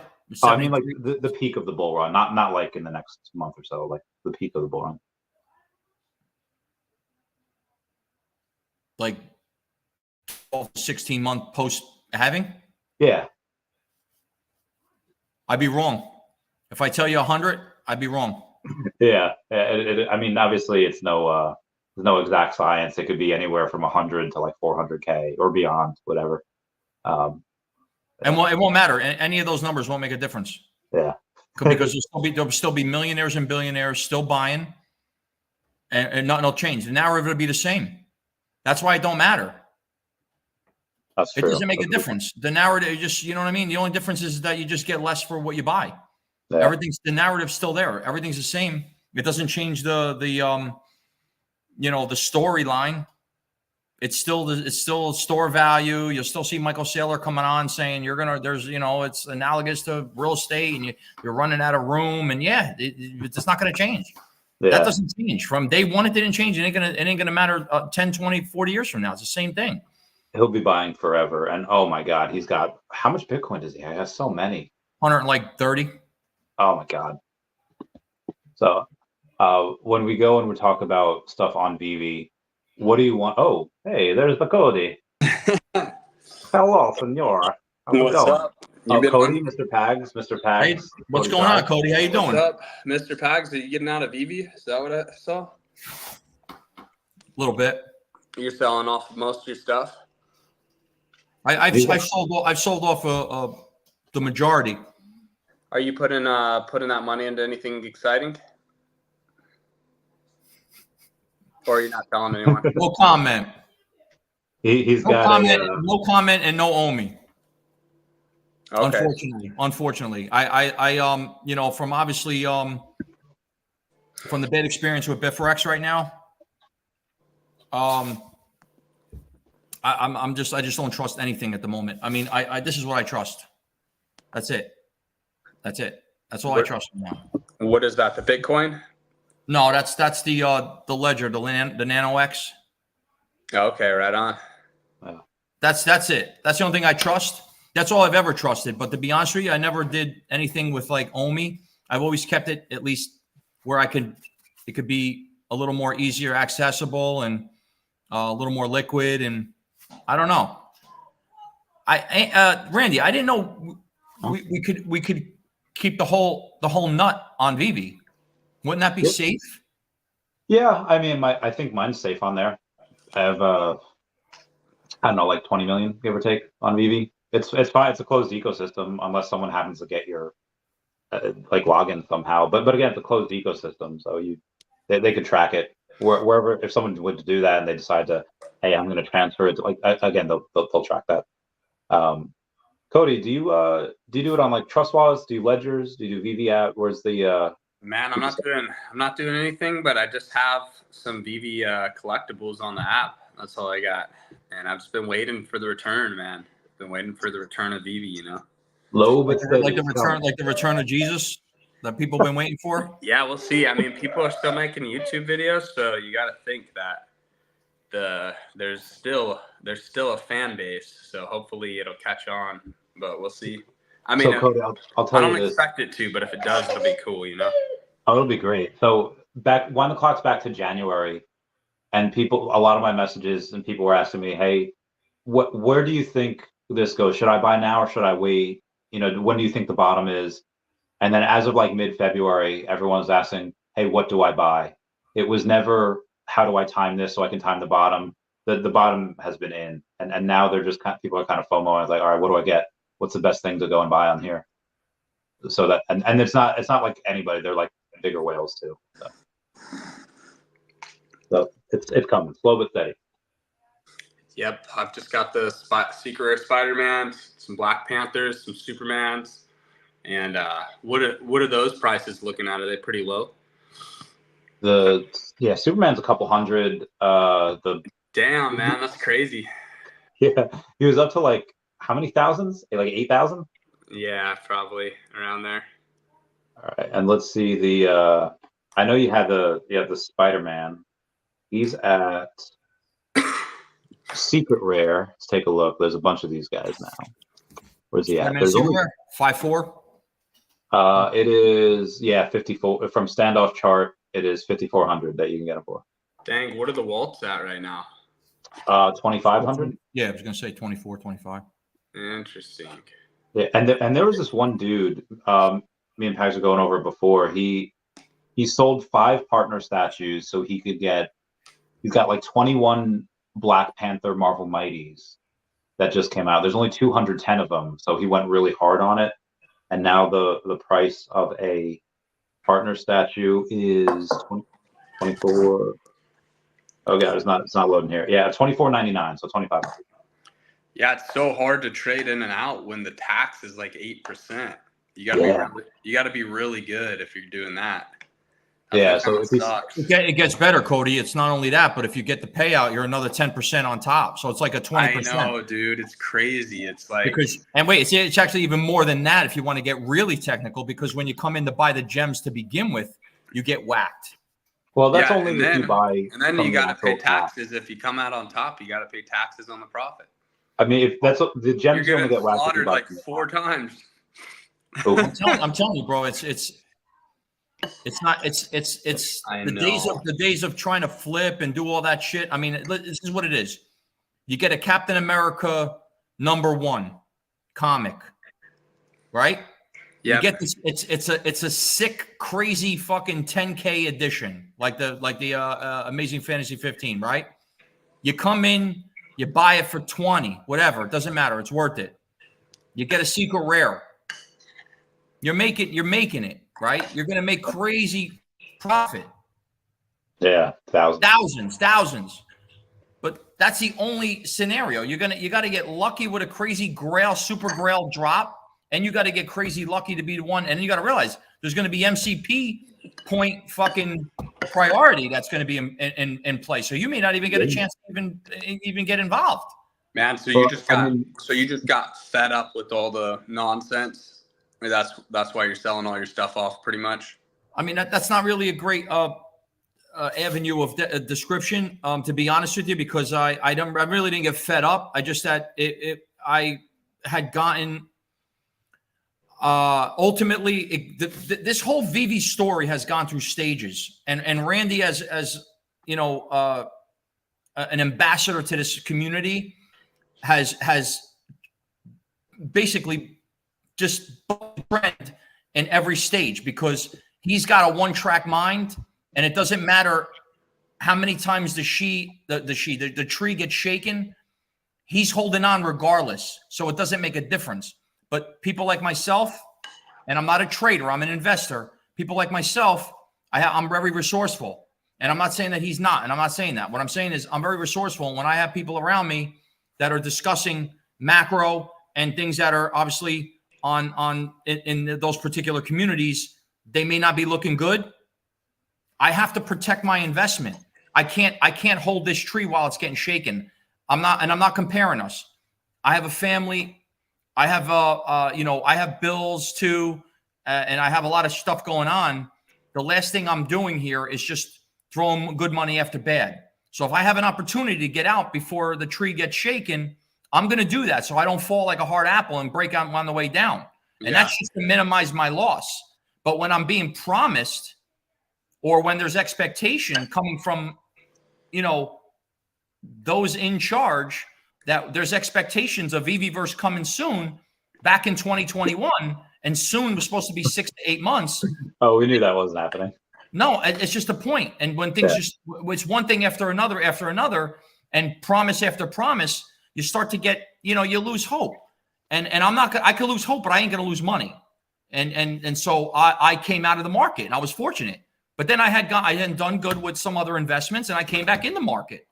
And now that I obviously come back in the market, and here I am now getting put into an exchange that was trustworthy at one time.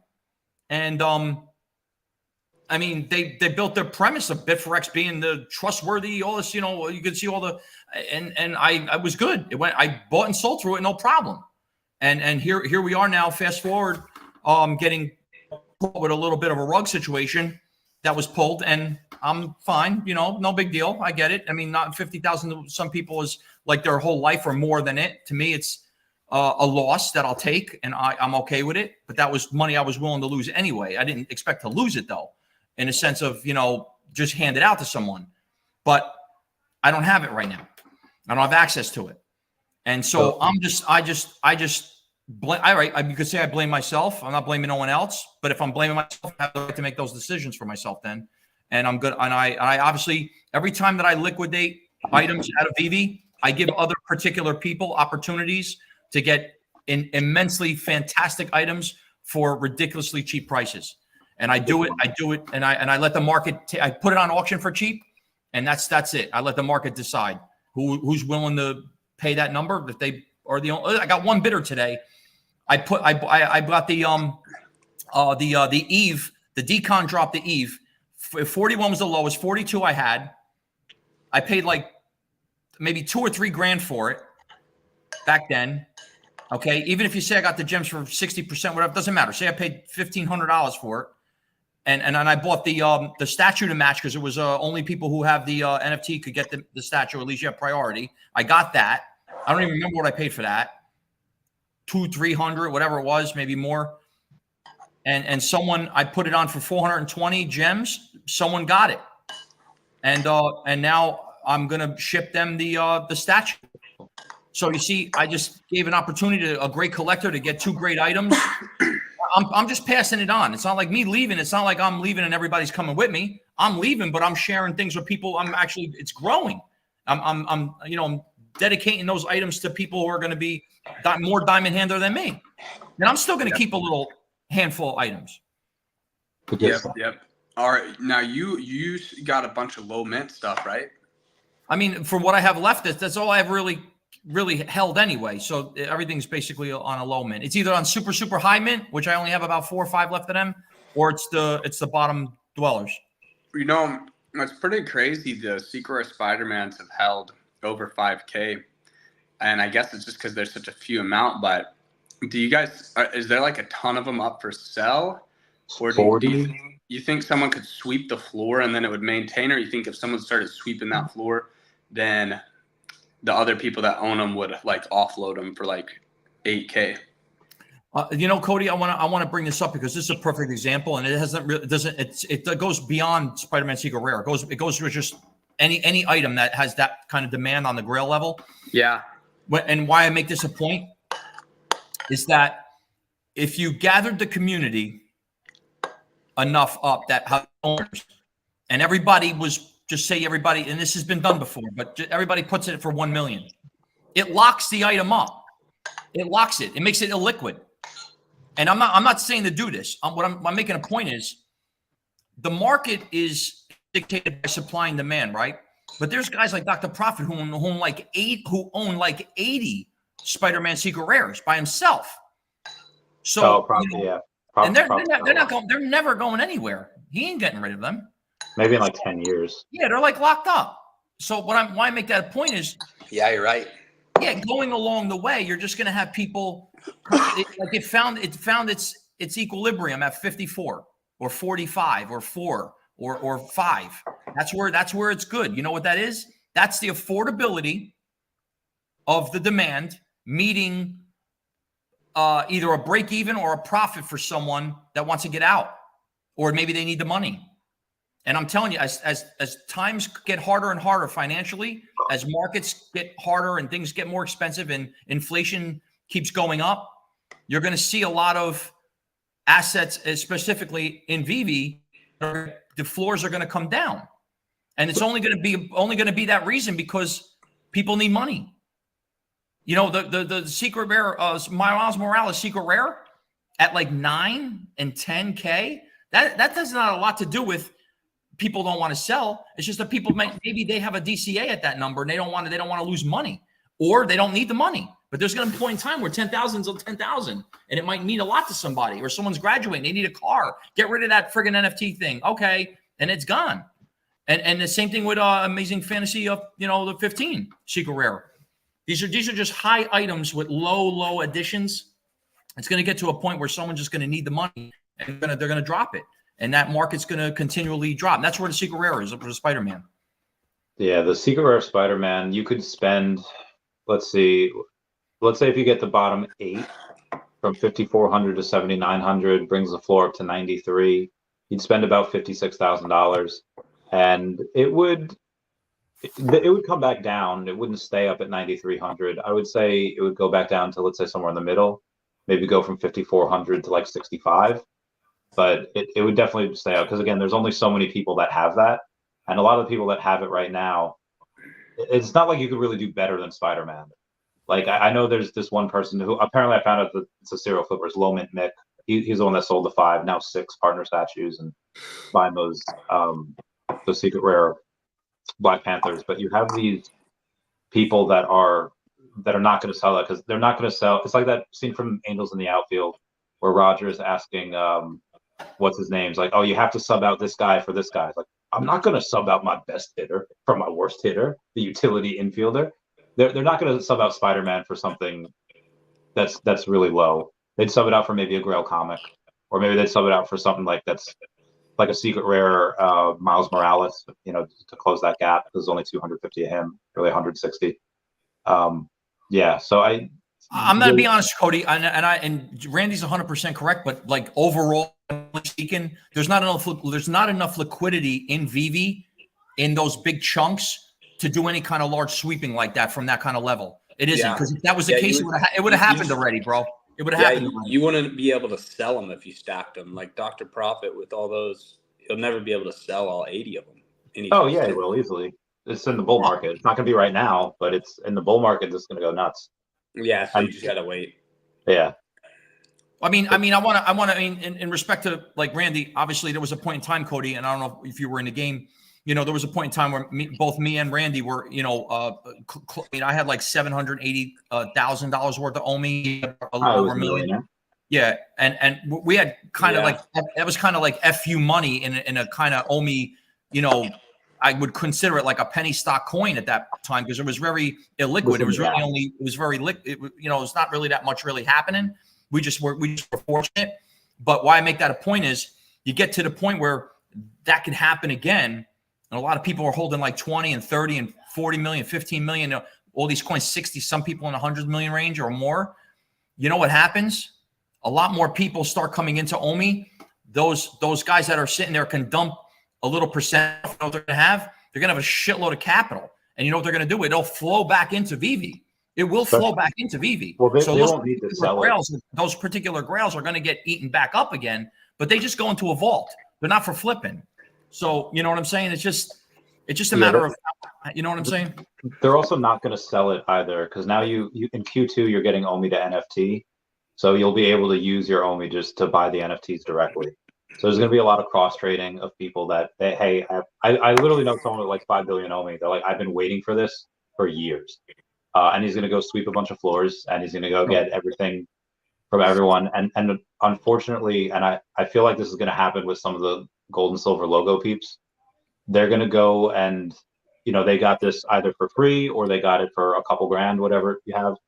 And then some big hedge fund's going to come in and they're like, oh, I can use this and talk to these billionaires, David and Dan, every single year, multiple times a year. It's going for 8,000 on the floor. Let me buy like 8 of them. And then they're going to go and do that. And a lot of these people that have never really had, excess amount of money, they're going to sell that. So you're going to have a lot of people that are going to go in. They're going to buy all these grails with their newfound money. And even people that don't have that much. I'm not even talking about like ultra wealthy. If suddenly you have $30,000 worth of OMI, let's say you have $3,000 right now. In the next 8 to 10 months, it goes to 30,000. And if you've never had that before, you're just going to spend it. That's what people do. The people aren't really good at saving, and they'll go and they'll do that as well. So you have 2 different groups of people that are going to buy these.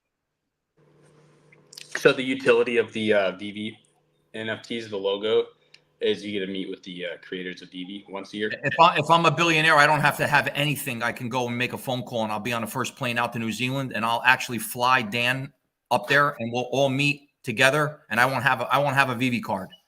Yeah, there's no correlation of being to owning a card that you're going to sit down and meet and greet. Yeah, but that's nobody's going to be a billionaire. The speculation on that utility is very questionable. No, not at all. So that's just what people are speculating. That's not. No, that's what happens. Like you go and you get to hang out with David and Dan multiple times per year if you have that Veve logo, and then on top of that, so just a quick story. When I had Greg Schultz on the podcast, who was President Biden's campaign manager in the last election, he had gone on and said, you know what happens to people at presidential dinners where they have to pay $30,000 a plate? I was like, no, what happens? Like, well, they have this dinner and it's usually bad food, and you most likely get a minute or 2 with the vice president.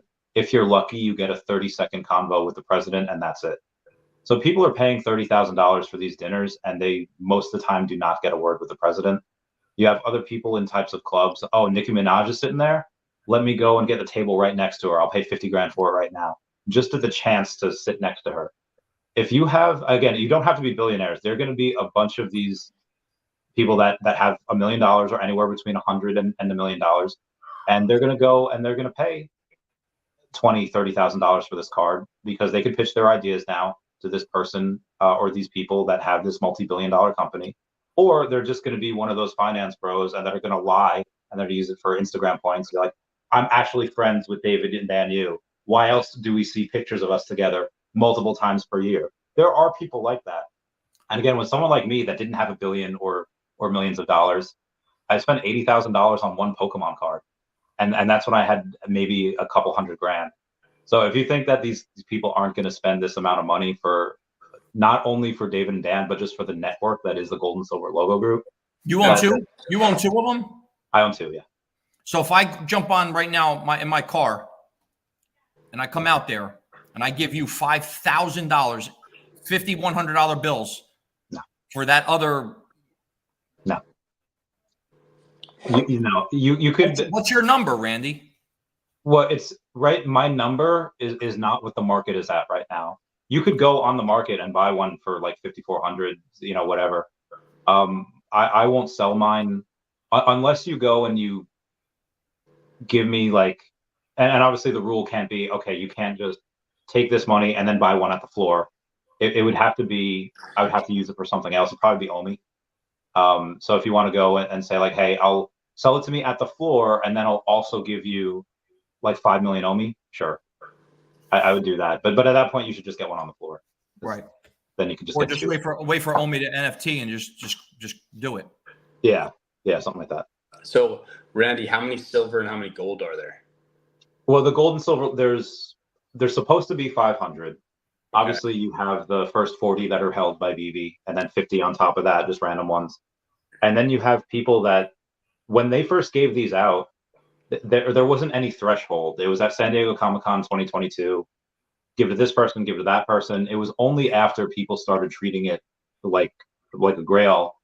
They're like, oh, okay, we should probably not give it to just anybody. We should have a standard of someone that's either been really good for the community, they have a wicked cool collection, and they want to spread it around. Like they didn't just give it to everyone in the US. They gave it to a bunch of people over in New Zealand, or like the Philippines. They gave it to a bunch of people in Europe. They just gave it to more people in France. So there's, and that's the story for why it's the most expensive. So could all these people meet up with the owner? I mean, is there too many, or they? Yeah, no, we do every year. We do multiple times per year. They have a specific event that you can only get into if you're a Veve and gold. And how many people are showing up to those events? Usually 150. And then Sanjay, Mr. MC1, also does another event on top of that, which is a little bit more laid back. Like the Veve ones are just insane. And then Mr. MC1 usually has one that's a little bit more laid back. So Mr. MC1 is just someone who holds one of them, and he just throws that mastermind for people that have it. Yeah, he just likes to party. Like Pags was at that one last year, a few months ago in New York Comic Con, at Mr. MC1's. That's cool. And the floor is at what, 5,400? You guys said 56.98, and it had a little pump recently because I don't know if you know Pro the Dogecoin millionaire. We had met on Twitter Spaces last year, and he's an OMI homie, and we were just talking on Telegram, and I was like, hey, I had him on the podcast, and after the podcast, we talked for like another 90 minutes, and we mostly talked about the grails, which were the partner statue and the gold and silver Veve logo. He's like, okay, which one, would you get right now? And I was like, well, if you don't have a gold logo, you definitely need one. I explained to him why. He immediately bought one. And then like a week or two later, I was like, hey, there's this one logo that's on the floor right now. It doesn't have any of these redemptions. And what I mean by that is if you have one, you get basically a free NFT each year. And those NFTs are also max 500. So they've given out about like $1,100 or $1,200 worth of free NFTs that you get only if you get that card. I was like, get Andre to get one of these. And that was Andre Jick, and he got one of those. So you have a really upper echelon amount of people, and then there are celebrities in there, there are politicians in there. There's going to be royalty in there this year because I'm going to get them to get one. So again, people won't just do it for David and Dan. People do it for the network, because that network is worth an insurmountable amount. It's infathomable. So yeah. Yeah, that's cool. Well, I got to go, guys, but it was cool to hop on. Thanks for sending me the link, Randy. Of course, yeah. I didn't know that was you at first. I didn't see that comment at first, and then yeah. Okay. I saw you texted me. Holla at your boy. Yeah. I'll see you later. See you guys. Later, Cody. I have a feeling he's definitely off to buy a gold and silver logo. He's definitely off to go get that. I think that this utility for the for the logo has been has grown and has it's surprised me, to say the least. I think I could have bought it when the floors were like 1K, Yeah, there was. Yeah, it was that like honestly, Randy, I was going to buy one, not because I had like, I don't know, 5,000 or 6,000 gems. I was going to just get one just to get one. Then I'm like, yeah, but what the hell is that? You know what I mean? I didn't think about the utility of that. And then I seen you pop in with the 41. You were like, yeah, well, let's get that bread and all that. And then you had this other one. And there was like, I don't know. It was like, there was like a time where I think I could have got, it was like a 52 or a 50. I don't know what it was. And then I could have got that for $5,000. And I think Foster bought it or somebody bought it. I don't think he got one from the team in 2022, I believe. He got number like 55. Yeah, I don't know. It was somebody. I thought I made a point with that one time. I was wrong though, but what somebody got it, and I was like, holy shit! And then they put it up real high. I'm like, damn, I was like, then I was looking at it, and the floors kept going. Then they started disappearing. Yeah, it just you know, honestly, that whole, I don't know, the logo thing. I don't know. It's really, it's just it's like a you're a part. You know, you're a member. You know what I mean? You're in the members club. That's really what it is. Members only. Pretty much. It is. I mean, that's for me. That's what it represents. Not to say that you got like this special thing and nothing more than what you can get out of being in the party. That Sanjay runs. He runs that too. I mean, it's not like anything more or less. It's just a little bit more of like an inner. You know what I mean? It's just a little more copacetic. But you know, I'm having fun still. I still have a whole bunch of. In fact, I want to make a point. Everybody's like, "Oh yeah, you're leaving Veve, leaving all this Veve." Let me tell you something. I actually have comics. They're basically all 9/8 that I'm selling, and I'm moving that out too. I'm just liquidating some of that inventory. There's some just items that I have. You know what I mean? I have you know, I have some pretty cool things, man. You know, and I'm just selling. I don't know, you know, whatever. When you got those comics, were they at comic shops or were they at Comic-Con or were they online? How'd you get them? Both. Okay. All three. Okay. And on I don't know how long you've been buying comics for, but how do comic book shops seem right now? Like, are they like, hey, like, would you invest in one or would you short one? Well, the first time was when I went to the Comic-Con 2021, and when I came back, I think it was me, you, and Foster had, and I had bought a couple. That was the very first time, and it represented the matching of the Veve items, the Veve's drops at that time, and so you know, that was just something, you know, it was just. The time was right, and I just did it. It was affordable, and I just, you know, just getting into the game, learning things.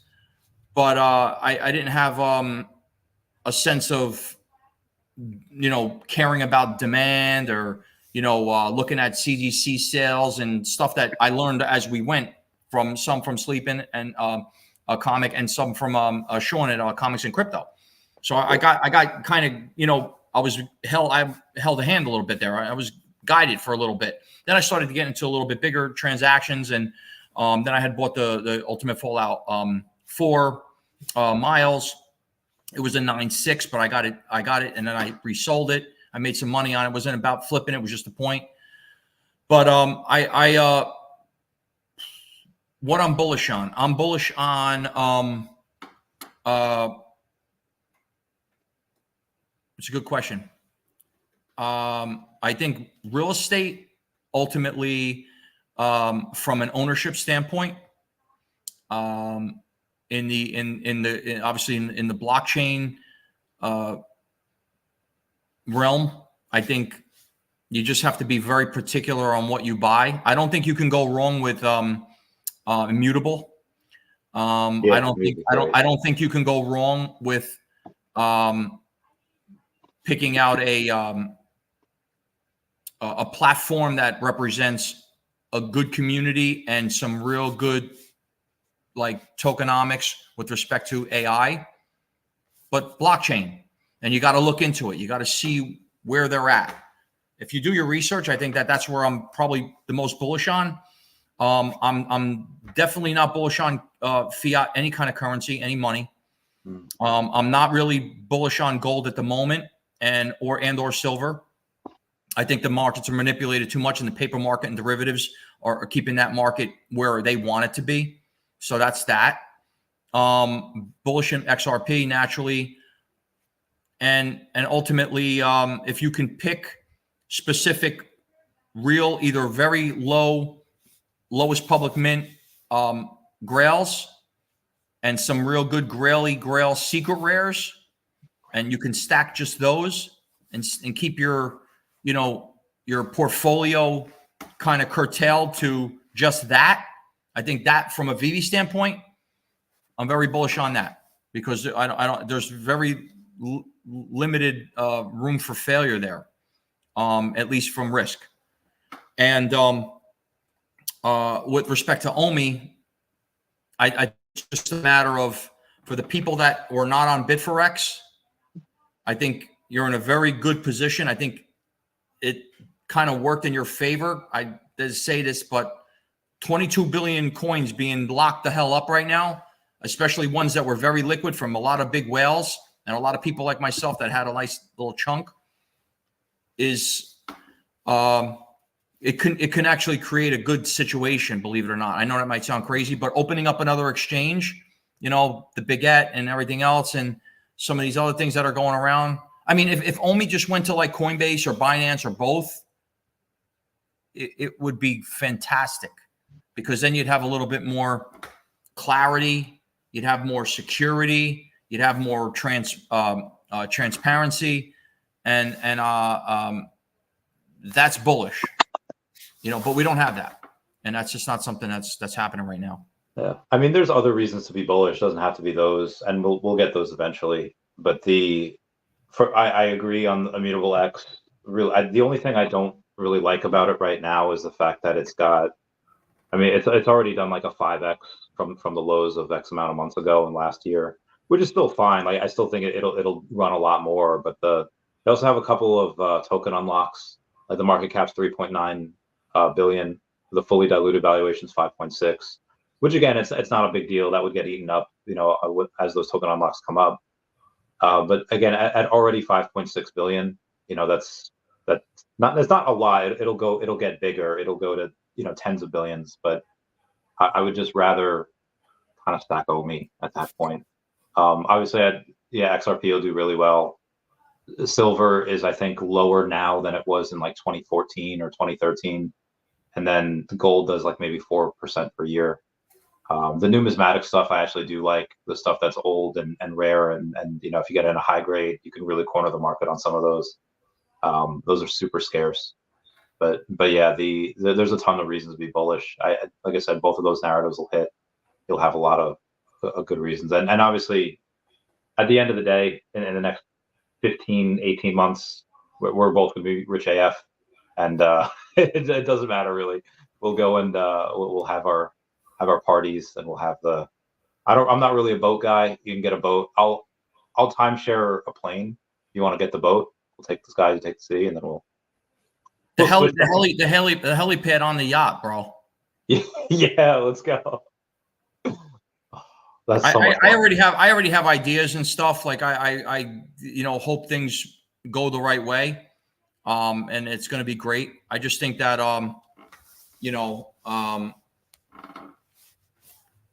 we need the industry just needs more clarity. Yeah. And it seems like every year we go forward, like one step forward, two steps behind. It makes no sense. We keep getting closer to the finish line, but we keep getting farther away from it. It doesn't make sense.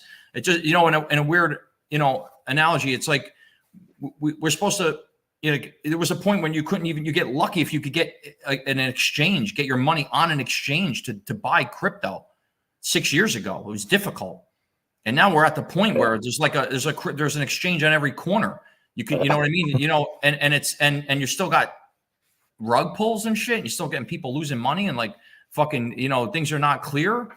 It's just a bad look. You know what I mean? And it doesn't, when you're hearing, when all this narrative, like, FTX going out, and especially the people who are backing it, and the people who are behind it, obviously Kevin O'Leary and Tom Brady. You got big billionaire names that are named the stadium after it. You got all this shit going on. It makes that much more of makes people feel that more secure.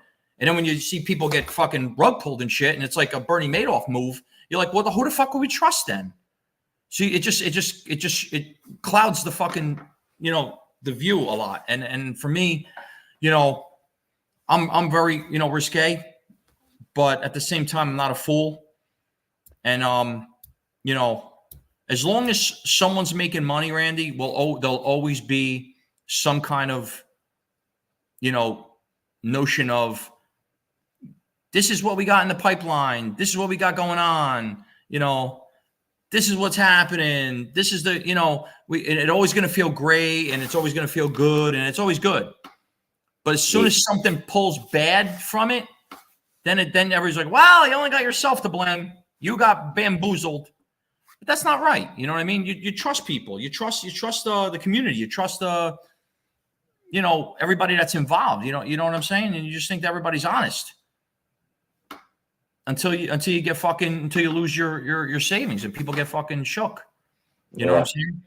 It's tough. It's tough. I mean, obviously you're wise. I mean, you got a lot of passion for things, and you got direction, and you're just waiting, and you're holding on. What did that say? Something about when Trump gets elected this year, every market will moon. 5 years from now, they will say the recession was 2020 to 2022. People that, what, Mo, I'm gonna make a point of that. People, I don't think they really I don't just like what everybody takes the notion of the news and what they see on TV or what they see on TikTok or what they see on their phone as what's happening.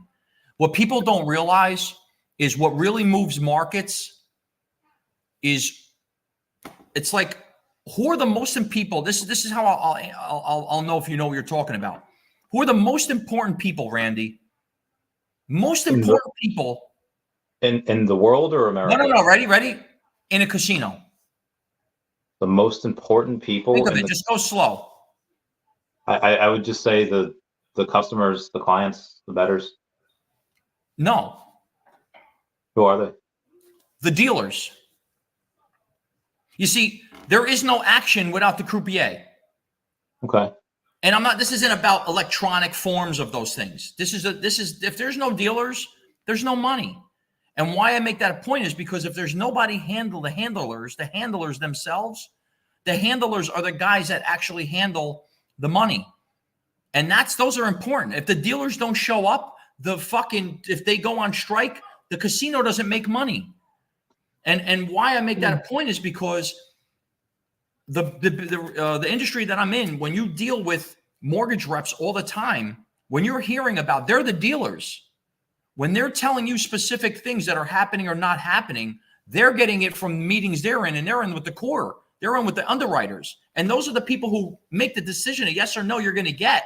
Those are the upper hands, bro. Those are the people they're the gatekeepers. The underwriters are the gatekeepers. So for the houses. If I'm that close to those particular the gatekeepers, if I'm hearing what's going on and the narrative's there, it's not what's going on and what I'm watching on the news and what I'm seeing on TikTok.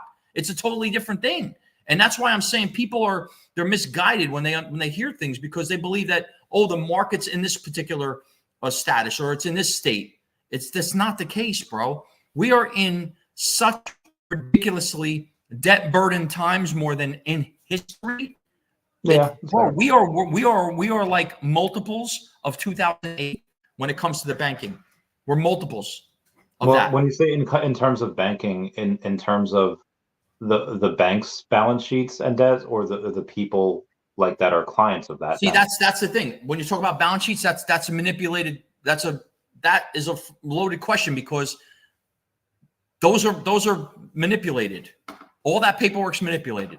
Well, yeah, sure, but like if you're going to talk about it and like go into them, like are they? I'm talking about the gatekeepers because when it comes to giving people money, giving actual people money to borrow, which happened in 2008 on a obviously it was a time where you had a heartbeat you're getting whatever you want. That's not happened. That's not happening now. No, now it's hard for people to buy because a lot of But so wait, I'm gonna but hear what you're saying. It's hard for people. But guess what? The difference between then and now has nothing more to do with your credit score or anything else. It has to do with affordability. So who controls the affordability? The Fed, because the rate. Now, affordability comes now when you're in the 2%, 3% range. Now you can afford it. It doesn't matter. Credit's irrelevant. If you can afford it, you see what I'm saying? So there's two aspects of affordability, and that's the difference between getting money. They just cut by like 0.25%. So that is going down. And you do have people that, again, it's not like people are affording it despite the 7-8%, that you had. And even then, a lot of the houses were just going above asking price because they would either have. It's still happening, Randy. It's still happening. It's still happening in the most densely and populated areas in the state, which is where I'm at. I'm in the heart of it, between Essex, Bergen, arguably in Morris County, and you could say Hudson County too, but more so here. They're giving up. It doesn't matter, bro. Okay. So granted. So what you do, all you did was just curtail some of the people that couldn't afford things, and you took them off the market. But there's just still so many more other people that could afford $5K a month and a mortgage. It doesn't matter. They're still there because demand is the inventory is still so low. It doesn't make a difference. So all you're doing is just, look, rates go down to an affordability point because it's been held back this long, and people who've been renting because they can't afford a house because of the rates. Once that comes down, and it will, and money's cheap again, the printing press is going to go on. You know what's going to happen? You're going to have real estate prices are going to go up like you have absolutely no freaking idea. You're going to have banks. It doesn't matter. They're going to come in, and people are. The home was 600, 700,000. It's 900 now. You're going to have real estate prices go up, and now you know what's going to happen. There's going to be people not going to be able to afford those homes because the value is too high now. Yeah. So it's just insane. But you know what happens when you increase the obviously the homes, the asset, you increase the equity. If you increase the equity, what do you increase? You increase more loans because people now want to pull money out and they want to go invest in something else. Right. And it's a cycle, and it just keeps going. And what are they doing now? They're pulling that money out. And where are they going? They're going to buy what? They can do it in more. They can do it in more homes. They're buying more. They're buying hard asset, or they're buying. Obviously, it depends on the situation. It really is. A lot of people sometimes they go into cash. Sometimes they go into IRAs or they go into life insurance policies. It depends on everybody's got a different mechanism. And crypto. A lot of it's going to bleed into the crypto markets. It's just you remember the stimulus checks? Remember back in 2020, all those people are buying. They're taking a stimulus check. They're putting it in Bitcoin and shit. They're putting it in Shiba and shit. I was so salty. I'd like make, even though I lost more money than most people make in a year, I made too much money to qualify for those stimulus checks. I hated everyone in 2020. That was a horrible year. Anyway, I know BlackRock's been buying a lot of these homes as well. They've been going out and those like half the homes have been going in and being bought by BlackRock. They did that. They did that when the rates were low. They were doing it back. They were doing it, 15 to 23 months ago. They were buying them in bulk and all over the country. Yeah, single family specifically. And they just because they're the biggest landlord in the country. They had to put their money into hard asset, and that's a perfect thing they did. Now they're going to rent them out, and everybody's going to be. It's not going to be able to afford a home. What are they going to do? BlackRock's going to be their landlord. Yeah, and they got a nice deal out of that there. You want to open up a company? Property management. I don't really want to work after this. I'll still do consulting. I'll do whatever, but I don't want to have to deal with. No, I'm not. I can't do it. Consulting is fine, and then I'll still do YouTube, but I don't want to go any type of big. Can you be like a CMO, like a medium media operations? I could. I want. It's got to be worth it. I likely won't, and I think why I am pretty happy I'm not working for Veve or didn't get locked into a 1-year contract is because when OMI goes up and suddenly I'm worth a lot more. I don't want to be working a job for, 90,000 a year, 120,000 a year. If I'm going to do something, it's going to be for a lot of money.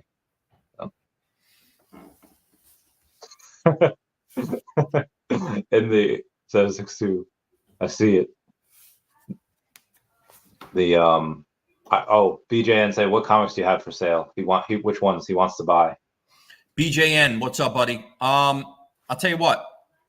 DM me, and I'll take a photo of each one. I'll put it in a collage, and I'll send it.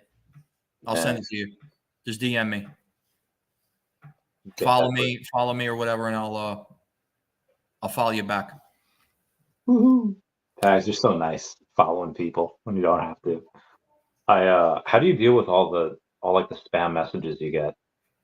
I turned mine off where you can't message me unless I follow you, unless we've previously messaged prior. I was getting too many. I don't know. Like I said, I'm a nobody. I got like 3,700 followers. Like, you know what I mean? Oh, but really? I follow like 3,500 of them. I'm not like that guy that just got 2 followers and I'm like loaded. Some people, that's like, I mean, I get it. You know what I mean? You want to keep your, that part down, but you still, what's going on? Oh yeah. What's going on with Epico? I haven't invested in that. Jordan, I think Danny the Bull and like a couple other people invested in that. I haven't touched it yet. Venkatesh, I was supposed to meet with him like a week or two ago. He was supposed to be in New York, but he had to change it for whatever reason. So I'll meet with him soon. But I just listen. I'll talk about the good things first. They took a game that was like Clash Royale or Clash of Clans, whatever it was, and they redid that and they repurposed it with Indian lore. And some of that is cool. They have lore on these characters that are not like any other. It's real, and if it hits in India where there's like 800 million smartphones, and you have the chance to play to earn and make a little bit of money, that it could blow up. But outside of Jordan and Danny, I don't see anyone. Well, nobody really plays that game anymore, and I don't see anyone really making YouTube videos about it. Most of the people that were players or were talked about it were Veve fam. So as of right now, I have other things that I just want to put money into. When me and Venk meet and he says, "Oh, actually, we plan to do X, Y, and Z. We plan to do this," like, okay, that can change my mind. And again, even though he could say something and maybe I don't like it, it could still hit and it could do a crazy 100x. 500x, it could go nuts. It'd be Axie Infinity all over again. Because it is a fun game. It's based off Clash Royale. Axie was not a fun game. This is. Does it have a burn? Does it have a burn mechanism or no? Is it deflationary at all? I think it does if it's betting. I'm not sure. It's been a while since I took a look at it, but you can use OMI in there. But it's the Polygon version of OMI. It's not like the Ethereum layer. It's not wrapped OMI. It's a Polygon version of OMI. So that is, I don't know how much it is, but it's like a play to earn type of game for that. I don't know how much it's burned. We met with the developer, right, when he was at the party. Yeah, he's had a lot of the Veve stuff. Yeah, I think I had lunch with him randomly. Yeah, that was pretty cool. Yeah. So I mean but if you want to learn more about it, Jordan does. He invested a lot in it, and I think Danny the Bull invested a little bit in it as well. I could hit Danny up. We speak once in a while. I think that certain. I mean, JP Trees is super bullish on it. He's always posting about Epico. He's always posting about how he loves it, and it's. What's up, Wapamus?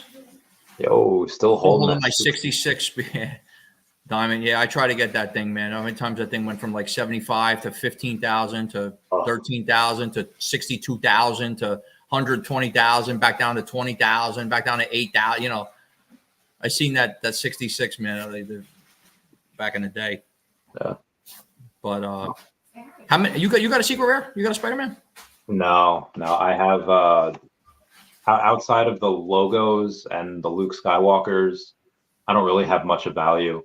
A lot. I mean, you got stacks. You still got all those gators. Yeah, I have like 200 plus alligator Lokis between all of them. Wow. They're it's wild. It's the gator farm. Got to do that. So it'll probably be later this year where I'll finally you can cash that utility in, or if you have it and you're in Florida, we'll go to like Universal for a day and I'll pay for your ticket, or we'll go to Disney for a day and I'll pay for your ticket. So we'll do that later this year. That's pretty cool. Yeah, that's awesome. Yeah, but there's not a ton. I mean, I have like 500 comics. None of them are really crazy. And then out of the collectibles, outside of the Lukes and outside of the logos and the Lokis, there's really nothing. Just spread out. Yeah. I mean, I have like a sub 100 Anna from Frozen. I have a sub 100 Scar, from Lion King. So it's some stuff that's cool, but it's not like, it's worth 10 grand. It's not anything crazy. No, I hear that. I mean, it doesn't matter. It's just you got a nice portfolio. Well, but you out? Yeah, I will. I'll end up going for about 2.5 hours. So thank you for coming on. Everyone, thank you. Thank you for having me, bro. Thanks for the invite. Yeah, of course. And anytime I was lucky, I saw that you were right next to that guy's super chat. So anytime you want to come on, just shoot me a text, and then I'll see it sooner. I just took a shot. I say, what the hell? If he's flowing. Sure. Everyone say bye-bye to Dashi. Bye-bye, Dashi. Bye-bye, guys. Oh, ending stream. Later, buddy.